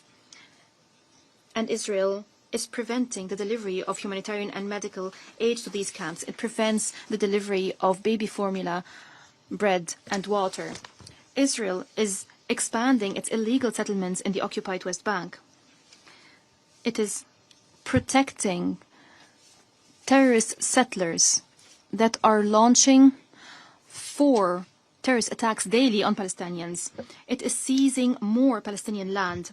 It is imposing a blockade on the Palestinian people and its legitimate leadership economically, and it's imposing a blockade on their lives. It is thereby killing all prospects of achieving just and durable peace. Today, just hours before this meeting, the Prime Minister of Israel says that he allowed for building new illegitimate settlements in the occupied Palestinian territories. He boasted about preventing the establishment of a Palestinian state. He boasted about killing all prospect of peace and subjecting the peoples of the region, including the Israeli people, to more conflict and more wars. Israel is attacking the stability of Lebanon. It is occupying more Syrian territories. It is contriving sectarian strife to plunge Syria into chaos and conflict, in another flagrant violation of international law, in another dangerous escalation. Israel is violating the sovereignty of the brotherly state of Qatar. It is launching a cowardly attack against its capital, Qatar. It is shamelessly betraying a state that has been working tirelessly in partnership with the Arab Republic of Egypt and the United States of America to reach an exchange deal, to reach a permanent ceasefire, to end the suffering, and to allow for returning to diplomacy to achieve peace and security for all. We condemn this brutal and treacherous attack against Qatar. As King Ibn al-Hussein and the Crown Prince to the Emir of Qatar, Qatar stands unequivocally with Qatar in any steps it takes to protect the security, sovereignty, and safety of its citizens. Our security is Qatar's security. The stability of Qatar is the stability of the region. We are united by one vision, and the choice of Qatar is our choice, and it's a clear choice. Our choice and our vision is a secure and stable Middle East, where just, durable, and comprehensive peace prevails.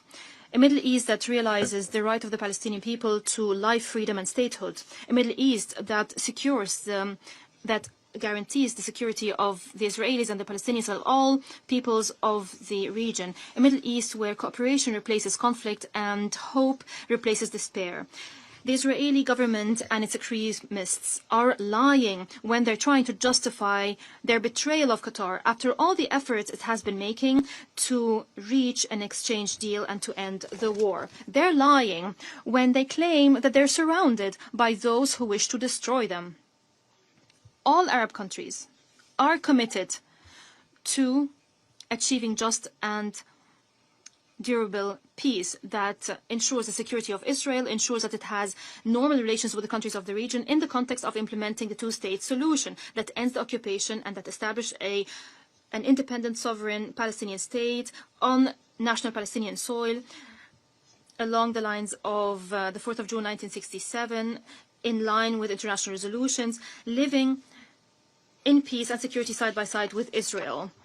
Israel has yet to engage positively with the Arab Peace Initiative of 2002, the declaration of the Conference on the Two-State Solutions that was organized by the Kingdom of Saudi Arabia and the French Republic last July, which was attended by 125 states, confirmed unequivocally that we choose the just peace. The meeting that will be held here in the United Nations as a follow-up to this conference offers an opportunity to all states to support peace efforts by recognizing the Palestinian state and by supporting the two-state solution as the only way to achieve peace. We want just peace. But the reality is that there is no Israeli partner now to work with to achieve said peace. Esteemed colleagues, your august Council holds the responsibility of protecting peace and security, and it has the tools. Use those tools, apply international law and the Charter of the United Nations, which form the basis of your legitimacy. Use those tools.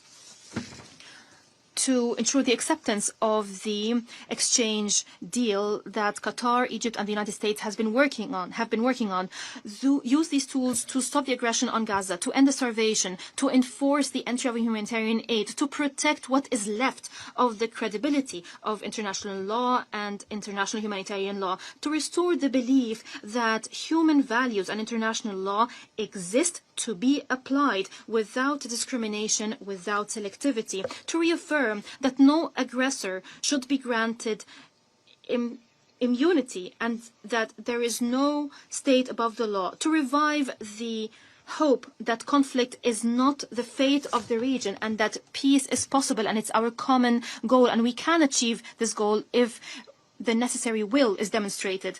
Ladies and gentlemen, the message that Israel has sent through its attack on Qatar is that it will persist with its aggression. It will persist with violating the sovereignty of states. It will persist with violating international law. It will persist with killing civilians and innocent people. It will persist in imposing a famine on Gaza. It will persist in preventing 6,000 students in Gaza from the right to education because it is enjoying immunity. It is evading accountability for all these crimes. Esteemed colleagues, injustice has reached unconscionable levels. Stop it. Stop this injustice before it's too late. Thank you, and may the peace, mercy, and blessings of God be upon you. I thank His Excellency Mr. Safadi for the statement. I now give the floor to His Excellency Mr. Anwar Gargash, Diplomatic Advisor to the President of the United Arab Emirates. Mr. President, I would like to begin by thanking the Republic of Korea for promptly convening this emergency session. I'd also like to thank Ms. Rosemary DiCarlo for her comprehensive briefing. The United Arab Emirates endorses the statement that Kuwait will deliver on behalf of the Gulf Cooperation Council, along with statements from the Arab and OIC groups. The high-level participation in this session clearly underscores the gravity with which we view this Israeli aggression against the state of Qatar. Mr. President, the UAE has condemned in the strongest terms the blatant Israeli attack against the state of Qatar, which represents a flagrant violation of Qatar's sovereignty and the Gulf state's security. It is a serious assault on international law, including the UN Charter, and it is an irresponsible escalation that threatens regional stability and international peace and security. Yesterday, the President of the UAE, His Highness Sheikh Mohammed bin Zayed Al Nahyan, visited Doha. He reaffirmed our complete solidarity with Qatar, its leadership and people, and our firm support for all measures that Qatar takes to protect its sovereignty, territorial integrity, and the safety of its people.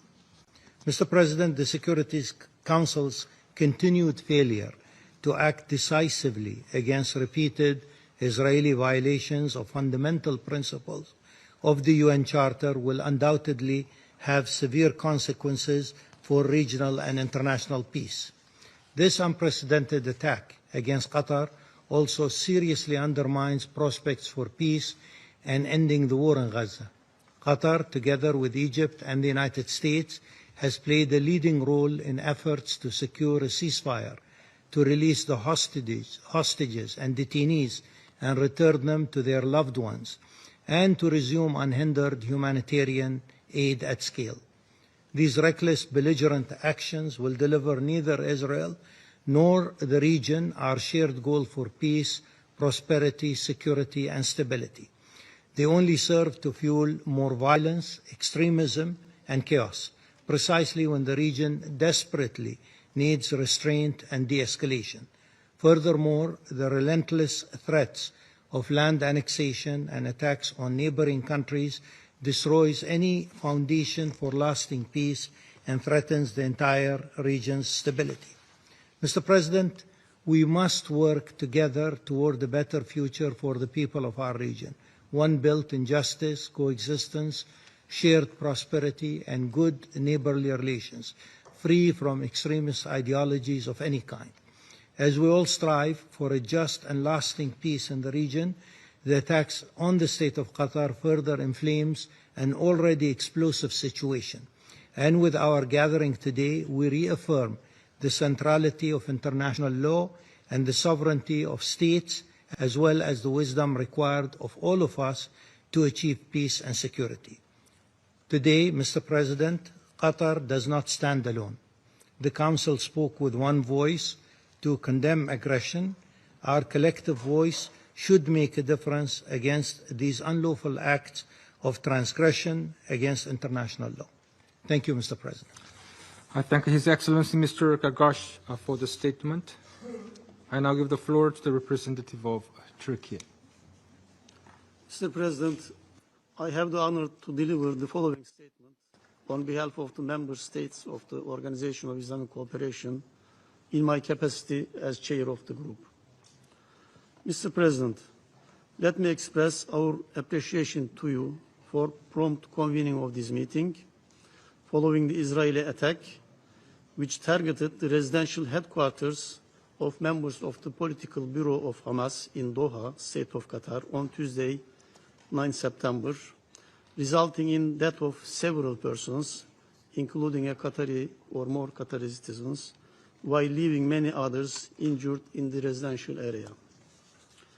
The OIC Group condemns in its strongest terms this despicable and unwarranted attack against the State of Qatar in flagrant violation of its territorial sovereignty and national security.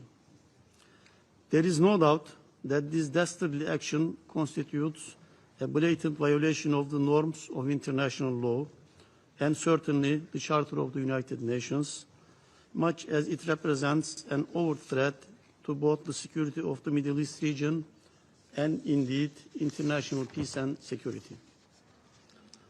Indeed, this attack represents state terrorism and is part of a pattern of systematic policies and ongoing efforts by Israel to destabilize the region. We express our full solidarity with the State of Qatar during this critical period, while we stand united in support of the right and duty of the State of Qatar to respond decisively to any reckless breach or aggression that threatens its security and jeopardizes regional stability. We also support Qatar as it takes necessary measures to protect its citizens and defend its sovereignty and territorial integrity, including political, diplomatic, and legal measures. We commend the tireless and sincere efforts made by the State of Qatar under the leadership of His Highness Sheikh Tamim bin Hamad Al Thani, Emir of the State of Qatar, in the areas of mediation, the escalation, and peaceful resolution of disputes in the region and beyond. These efforts are crucial to maintaining international peace and security in accordance with the Charter of the UN.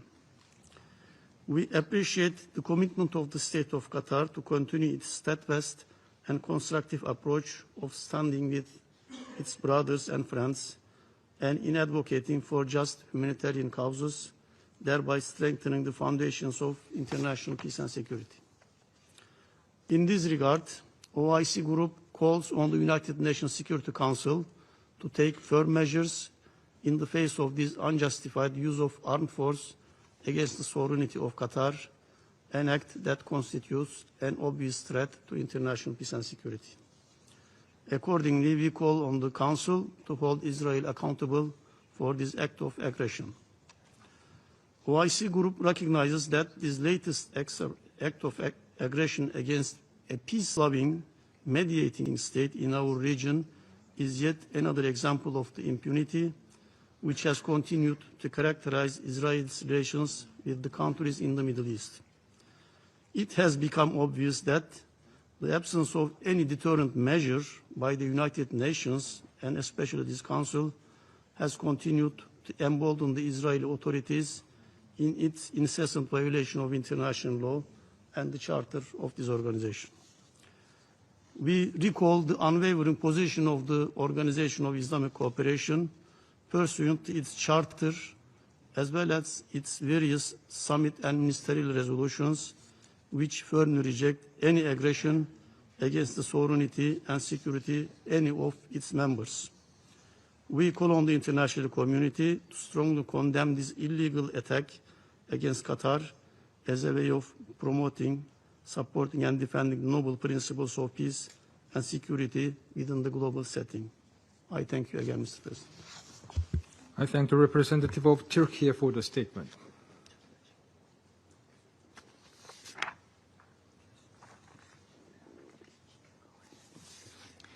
I now give the floor to the representative of Iraq.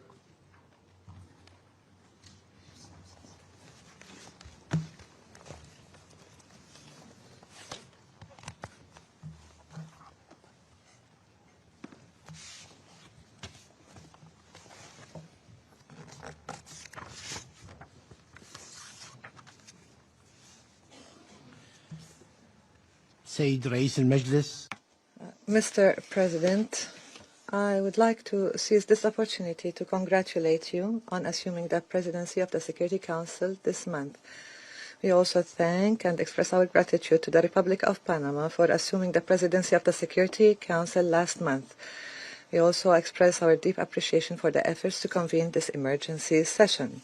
Mr. President, the Middle East region is currently on a dangerous slope as a result of the reckless ongoing actions of the Israeli entity. And at a time when voices are rising, demands are growing for calm and de-escalation, for intensifying diplomatic efforts, and for ending the ongoing bombardment of the occupied Gaza Strip and the series of crimes committed there. Amidst all of this, the Israeli entity is once again deliberately trying to drag the region and the world onto a dangerous path by committing a blatant attack on Tuesday, September the 9th, 2025, targeting residential buildings where a number of members of Hamas political bureau reside in the Qatari capital, Doha. This attack resulted in the death of a number of people, including a Qatari citizen, in addition to a number of injuries. The attack took place in a residential area that includes also a school and houses. We reiterate that this attack constitutes a flagrant violation of all international laws and norms. It is a serious threat to the security and safety of citizens and residents of the state of Qatar. These repeated attacks by the Israeli entity are nothing but acts of aggression against the entire region and a flagrant threat to international peace and security. As such, we call upon the international community to shoulder its legal and moral obligations in the face of these attacks. We stress the need for firm and strict international positions, especially in the Security Council. This attack represents state terrorism and comes in the context of systematic policies and continuous attempts by the Israeli entity to destabilize security and stability in the region. It requires a policy of zero tolerance for such reckless behavior, this constant tampering with the security of the region, or the targeting of the security and sovereignty of states. Mr. President, the Arab group condemns in the strongest terms the Israeli attack on the Qatari capital, Doha, and the threat to the safety and security of its citizens, as well as the violation of the safety and sovereignty and territorial integrity of the Qatari state. We support the state of Qatar within the framework of its right and duty to act decisively against any reckless violation or aggression that undermines its security and threatens the stability of the region. We support Qatar in preserving its right to respond to this blatant attack and to take all necessary political, diplomatic and legal measures to protect its people and defend its sovereignty and territorial integrity, including, as we said, political, diplomatic and legal measures. We commend the tireless and sincere efforts undertaken by the state of Qatar in the framework of mediation, de-escalation and the peaceful resolution of disputes in the region, within the framework of maintenance of international peace and security in accordance with the UN Charter. We value Qatar's affirmation that it will continue this constructive approach, standing with brothers and friends and supporting the just human causes in a manner that would safeguard and bolster international peace and security. The current phase also requires the redoubling of our efforts, and that our top priority should be to stop the targeting of civilians and save the regions from the evils of war.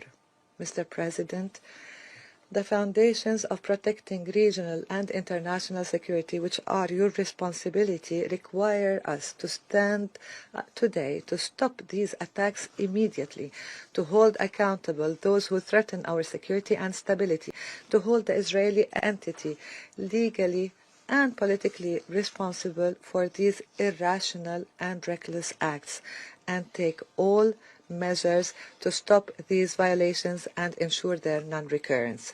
Thank you, Mr. President. I thank the representative of Iraq for the statement.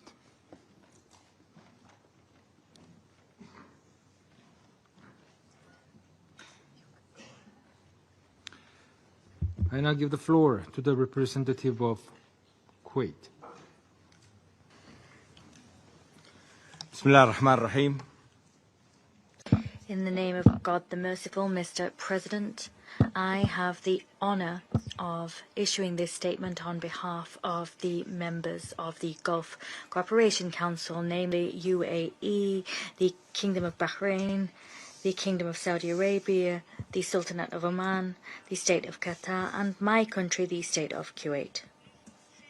We congratulate you on acceding to the presidency of the Council this month. And we wish to convey to you our gratitude to Panama for the presidency of the Council last month. We also thank Ms. DiCarlo for her briefing. Mr. President, today we are making this joint statement in order to reaffirm our unwavering solidarity of the Gulf with the brotherly nation of Qatar. We categorically reject any and all violations of its sovereignty, security, and its stability. We recall our collective position, which has remained unchanged, namely that the full responsibility for these heinous acts and their consequences falls on Israel's shoulders squarely. We will not tolerate any attack on the security of our countries or on the stability of our region. Mr. President, we condemn in the strongest possible terms Israel's criminal, cowardly and flagrant attack on Tuesday the 9th of September of this year. That act of aggression constitutes a dangerous and direct escalation against a sovereign Arab state. It was an attack which targeted residential complexes that housed a number of members of the Hamas political bureau in Doha, Qatar. The attack claimed the lives of several people, including a Qatari citizen. Other people were wounded, and the attack occurred in a residential neighborhood which included a school and housing. We convey our condolences to our brothers in Qatar. This aggression is a flagrant violation of international laws and customs. It stands as a grave threat to the peace and security of the Qatari people and the residents of the state of Qatar. We here warn unambiguously regarding the consequences of continuing to violate state sovereignty. National security of states or the countries of the GCC is a red line for us, and similar acts will be met with collective actions, tougher in nature, and legal political measures as deterrents, according to what's agreed upon within international organizations. Mr. President, this aggression occurred as part of systematic policies and continued attempts on Israel's part to undermine regional security and stability. We cannot stand for this irresponsible Israeli behavior, this reckless Israeli behavior which imperils the region's security. We must not tolerate any action which targets our sovereignty and security. This hostile approach will be met with a united stance of the Gulf countries. There will be no compromises made on sovereignty or security. Mr. President, we reiterate that the state of Qatar has the right and duty to deal with any aggressions or violations which undermine or threaten stability in the region. It can do so in the strongest terms. Qatar has the right to respond to the heinous attack and to take all measures necessary to respond to it in order to protect its people, defend its sovereignty and its territorial integrity. This includes taking diplomatic, political and/or legal measures. We reiterate that this right is enshrined in the United Nations Charter. We recall that dealing resolutely and firmly with this aggression will act as a deterrent to those tempted to undermine the security of a state. This aggression was not only against Qatar but against the region as a whole. The attack constitutes a flagrant threat to international peace and security. We consequently urge the international community as a whole to shoulder its legal and moral responsibilities in terms of these rogue attacks, and we urge the international community to hold the perpetrators accountable. In this connection, we insist that there is a need to adopt decisive, resolute measures as blocks and as regions. This applies also and particularly to the Security Council. The Council must adopt practical and immediate measures, including clear measures to deter any further acts of aggression, and the Council must lever all accountability tools to ensure that this flagrant aggression against the sovereignty of a state that plays a central role in de-escalation efforts does not occur again. Mr. President, we commend the sincere efforts of the State of Qatar under the leadership of Sheikh Tamim bin Hamad Al Thani, Emir of Qatar. We commend their efforts to mediate, de-escalate and to resolve disputes through peaceful means in the region. They've also done this with a view to protecting international peace and security in accordance with the UN Charter. Attacking a loyal mediator to promote international peace and security. We stand shoulder to shoulder with the State of Qatar, a brotherly state, and we call for this aggression to be referred to specialized international mechanisms. The international community must hold the attackers accountable immediately. Thank you. I thank the representative of Kuwait for the statement. I now give the floor to the representative of Egypt.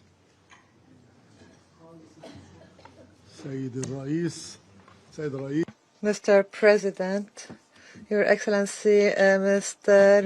Abdurrahman Al Thani, the Prime Minister of Qatar, Your Excellency, Mr. Ayman Al Safadi, Deputy Prime Minister and Minister of Foreign Affairs of Jordan, Mr. Anwar Gargash, Diplomatic Advisor to the President of the UAE. We gather today to discuss the aggression that was unacceptable against the state of Qatar, that was making tireless efforts alongside with Egypt and the U.S. to achieve ceasefire in Gaza Strip and achieve security and peace for the Palestinian and Israeli peoples alike. Israel's cooperation and appreciation of these efforts was a treacherous aggression on Qatari territory under unacceptable pretexts. Mr. President, Israel committed an aggression against an Arab country that was not the first of its kind and will not be the last since the beginning of the crisis in Gaza. It committed aggression in light of a genocide committed against the Palestinian people that we must not overlook, and in light of the displacement of the Palestinian people and the occupation of their lands that must end. Unfortunately, Israel will continue this aggression and these crimes as long as the Security Council and the international community do not take serious measures to deter Israel from its policy of extreme aggression and its repeated violation of international law and the Charter of the UN. Mr. President, Egypt would like to highlight the following points. First, Egypt condemns in the strongest terms the blatant aggression against the state of Qatar, which targeted the political bureau of Hamas movement in a flagrant violation of the provisions of international law and the UN Charter.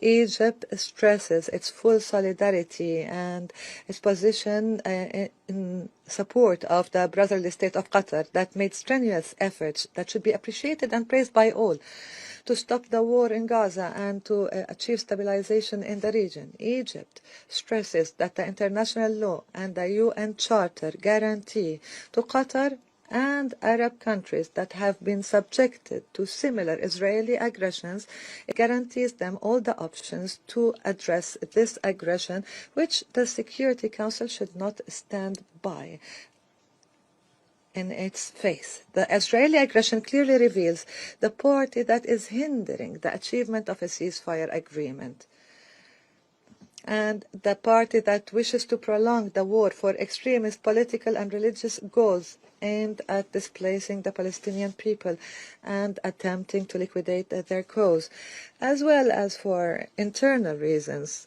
that we all know. The aggression targeted Qatar, which is making tremendous efforts with Egypt to reach this agreement and aimed at a meeting that was scheduled to discuss the latest offer to stop the war and proposals to do that, which of course will further cause difficulties and make it difficult to reach a solution within the negotiations. Third, this brutal attack clearly reflects the ideology of Israeli politics, which knows nothing but the language of killing, destruction and aggression, an ideology that does not distinguish between right and wrong and is even assaulting those who are helping it.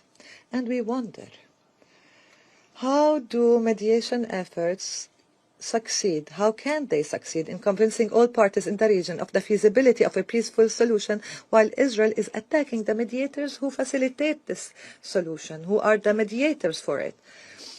Egypt stresses that the military option and the method of imposing solutions by force have not worked for Israel, as all fronts of the conflict are still burning and tensions prevail due to repeated Israeli aggressions.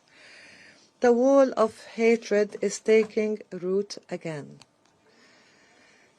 In fact, the only breakthrough in this landscape was achieved only at the beginning of the year due to mediation efforts that succeeded in achieving a ceasefire that we had hoped will be sustained had it not been for Israel's desire to prolong the aggression. Fifth, Egypt calls for intensifying efforts to stop the Israeli war against Gaza Strip, which has claimed the lives of more than 64,000 martyrs. We call for saving Gaza Strip from a famine that is killing its population and stop the occupation practices in the West Bank and East Jerusalem. We remind you of that humanitarian catastrophe in Palestinian territories that is exacerbated by Israel's siege and crimes. We call upon the Council to immediately adopt a resolution under Chapter 7 that stops the Israeli aggression against Gaza and supports the efforts of the mediators. We reiterate that the Middle East will not witness or know peace or stability except through a just and comprehensive solution that achieves an independent Palestinian state on the June 4, 1967 borders with its capital East Jerusalem. 6. Egypt underscores its continued adherence to peaceful solution to all crises in the region and its efforts to establish peace and end wars. Perhaps our latest endeavors has been manifested in the success of our efforts to mediate between the state of Iran and the International Atomic Energy Agency, the IAEA, and the signing of the Cairo Agreement yesterday to resume technical cooperation in an effort to achieve calm and restore trust between all parties and create an atmosphere that is conducive to regional security and stability. In this context, we stress our firm determination to save the defenseless Palestinian people from the ongoing aggression against their land, especially in the Gaza Strip, and to help in the reconstruction of the Gaza Strip under the full supervision of the Palestinian Authority. In conclusion, Mr. President, we reaffirm our position to stand firmly with our brothers in the state of Qatar and to support any measures Qatar takes in defense of its national security. We call upon the Council to immediately take a decisive decision to deter Israel and stop its war against the Gaza Strip and the countries of the region, and to confront the state terrorism by Israel before Israel sends the region into a regional war that no one can afford. The time has come for the international community to have a unified position that is firm against Israel and oblige Israel to abide by the international law, renounce violence, and embrace peace as a path. Qatar is not alone, Your Excellency Sheikh Mohammed. Egypt and national security are all at stake, and thank you, Mr. President. I thank the representative of Egypt for the statement. The representative of Pakistan has asked for the floor to make a further statement. I give them the floor. Thank you, Mr. President. I am obliged to take the floor to respond to some comments. The representative of Israel perhaps did not listen attentively to all council members and other speakers in today's debate. And in our view, it is unacceptable, indeed ludicrous, for an aggressor, an occupier, a serial violator of UN Charter and international law, that is Israel, to abuse this chamber and disrespect the sanctity of this council. And this is not the first time. And by pointing fingers on others, baseless assertions primarily aimed at masking its own illegal actions and violations of international law. President, but that's not at all surprising. It is an occupier that does not listen to anyone, that does not pay heed to any advice, even from its friends, if there are any left, that refutes, and not just refutes, it threatens members of the international community, international media, international human rights and humanitarian organizations, doesn't listen to the ICJ or the ICC, and threatens the UN and its senior officials. And it does that with impunity, shielded by its apologists who time and again acquiesce in its illegal actions and defiance of the international community. And like all occupiers, despite being the aggressor, it feigns and plays the victim. But today it is totally exposed. President, this Council has spent decades discussing the situation in the Middle East and the Palestinian question. Meeting after meeting, we devote hours to this agenda. It is not because of anyone else. It is because of Israel that refuses to vacate its illegal occupation, and that blatantly violates the resolutions of this Council. It's because of that we have these discussions. Israel also chose to refer to an unrelated incident and make misleading remarks regarding Pakistan in an effort to justify its own illegal actions and violations of international law. Pakistan's position on that incident has been clearly stated and is publicly available. The international community is well aware of Pakistan's frontline role and sacrifices in the international community's fight against terrorism. The entire world, including our partners, acknowledge that Al-Qaeda was largely decimated due to Pakistan's counterterrorism efforts. And we remain committed in this global, collective endeavor. We cannot accept insinuations from an irresponsible rogue state that is, in fact, the perpetrator of worst kind of state terrorism that we are witnessing in Gaza and, in fact, in the occupied Palestinian territories for decades. And we reject any false analogy, as has also been done by Qatar.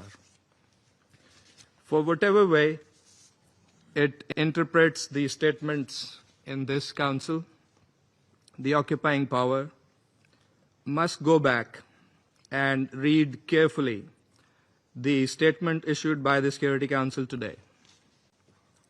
And let me read it out loud here. A statement that normally should have been stronger, but nevertheless it has been unanimously adopted by the Council. The members of the Security Council expressed their condemnation of the recent strikes in Doha, the territory of a key mediator, on 9 September. They expressed deep regret at the loss of civilian life. Council members underscored the importance of de-escalation and expressed their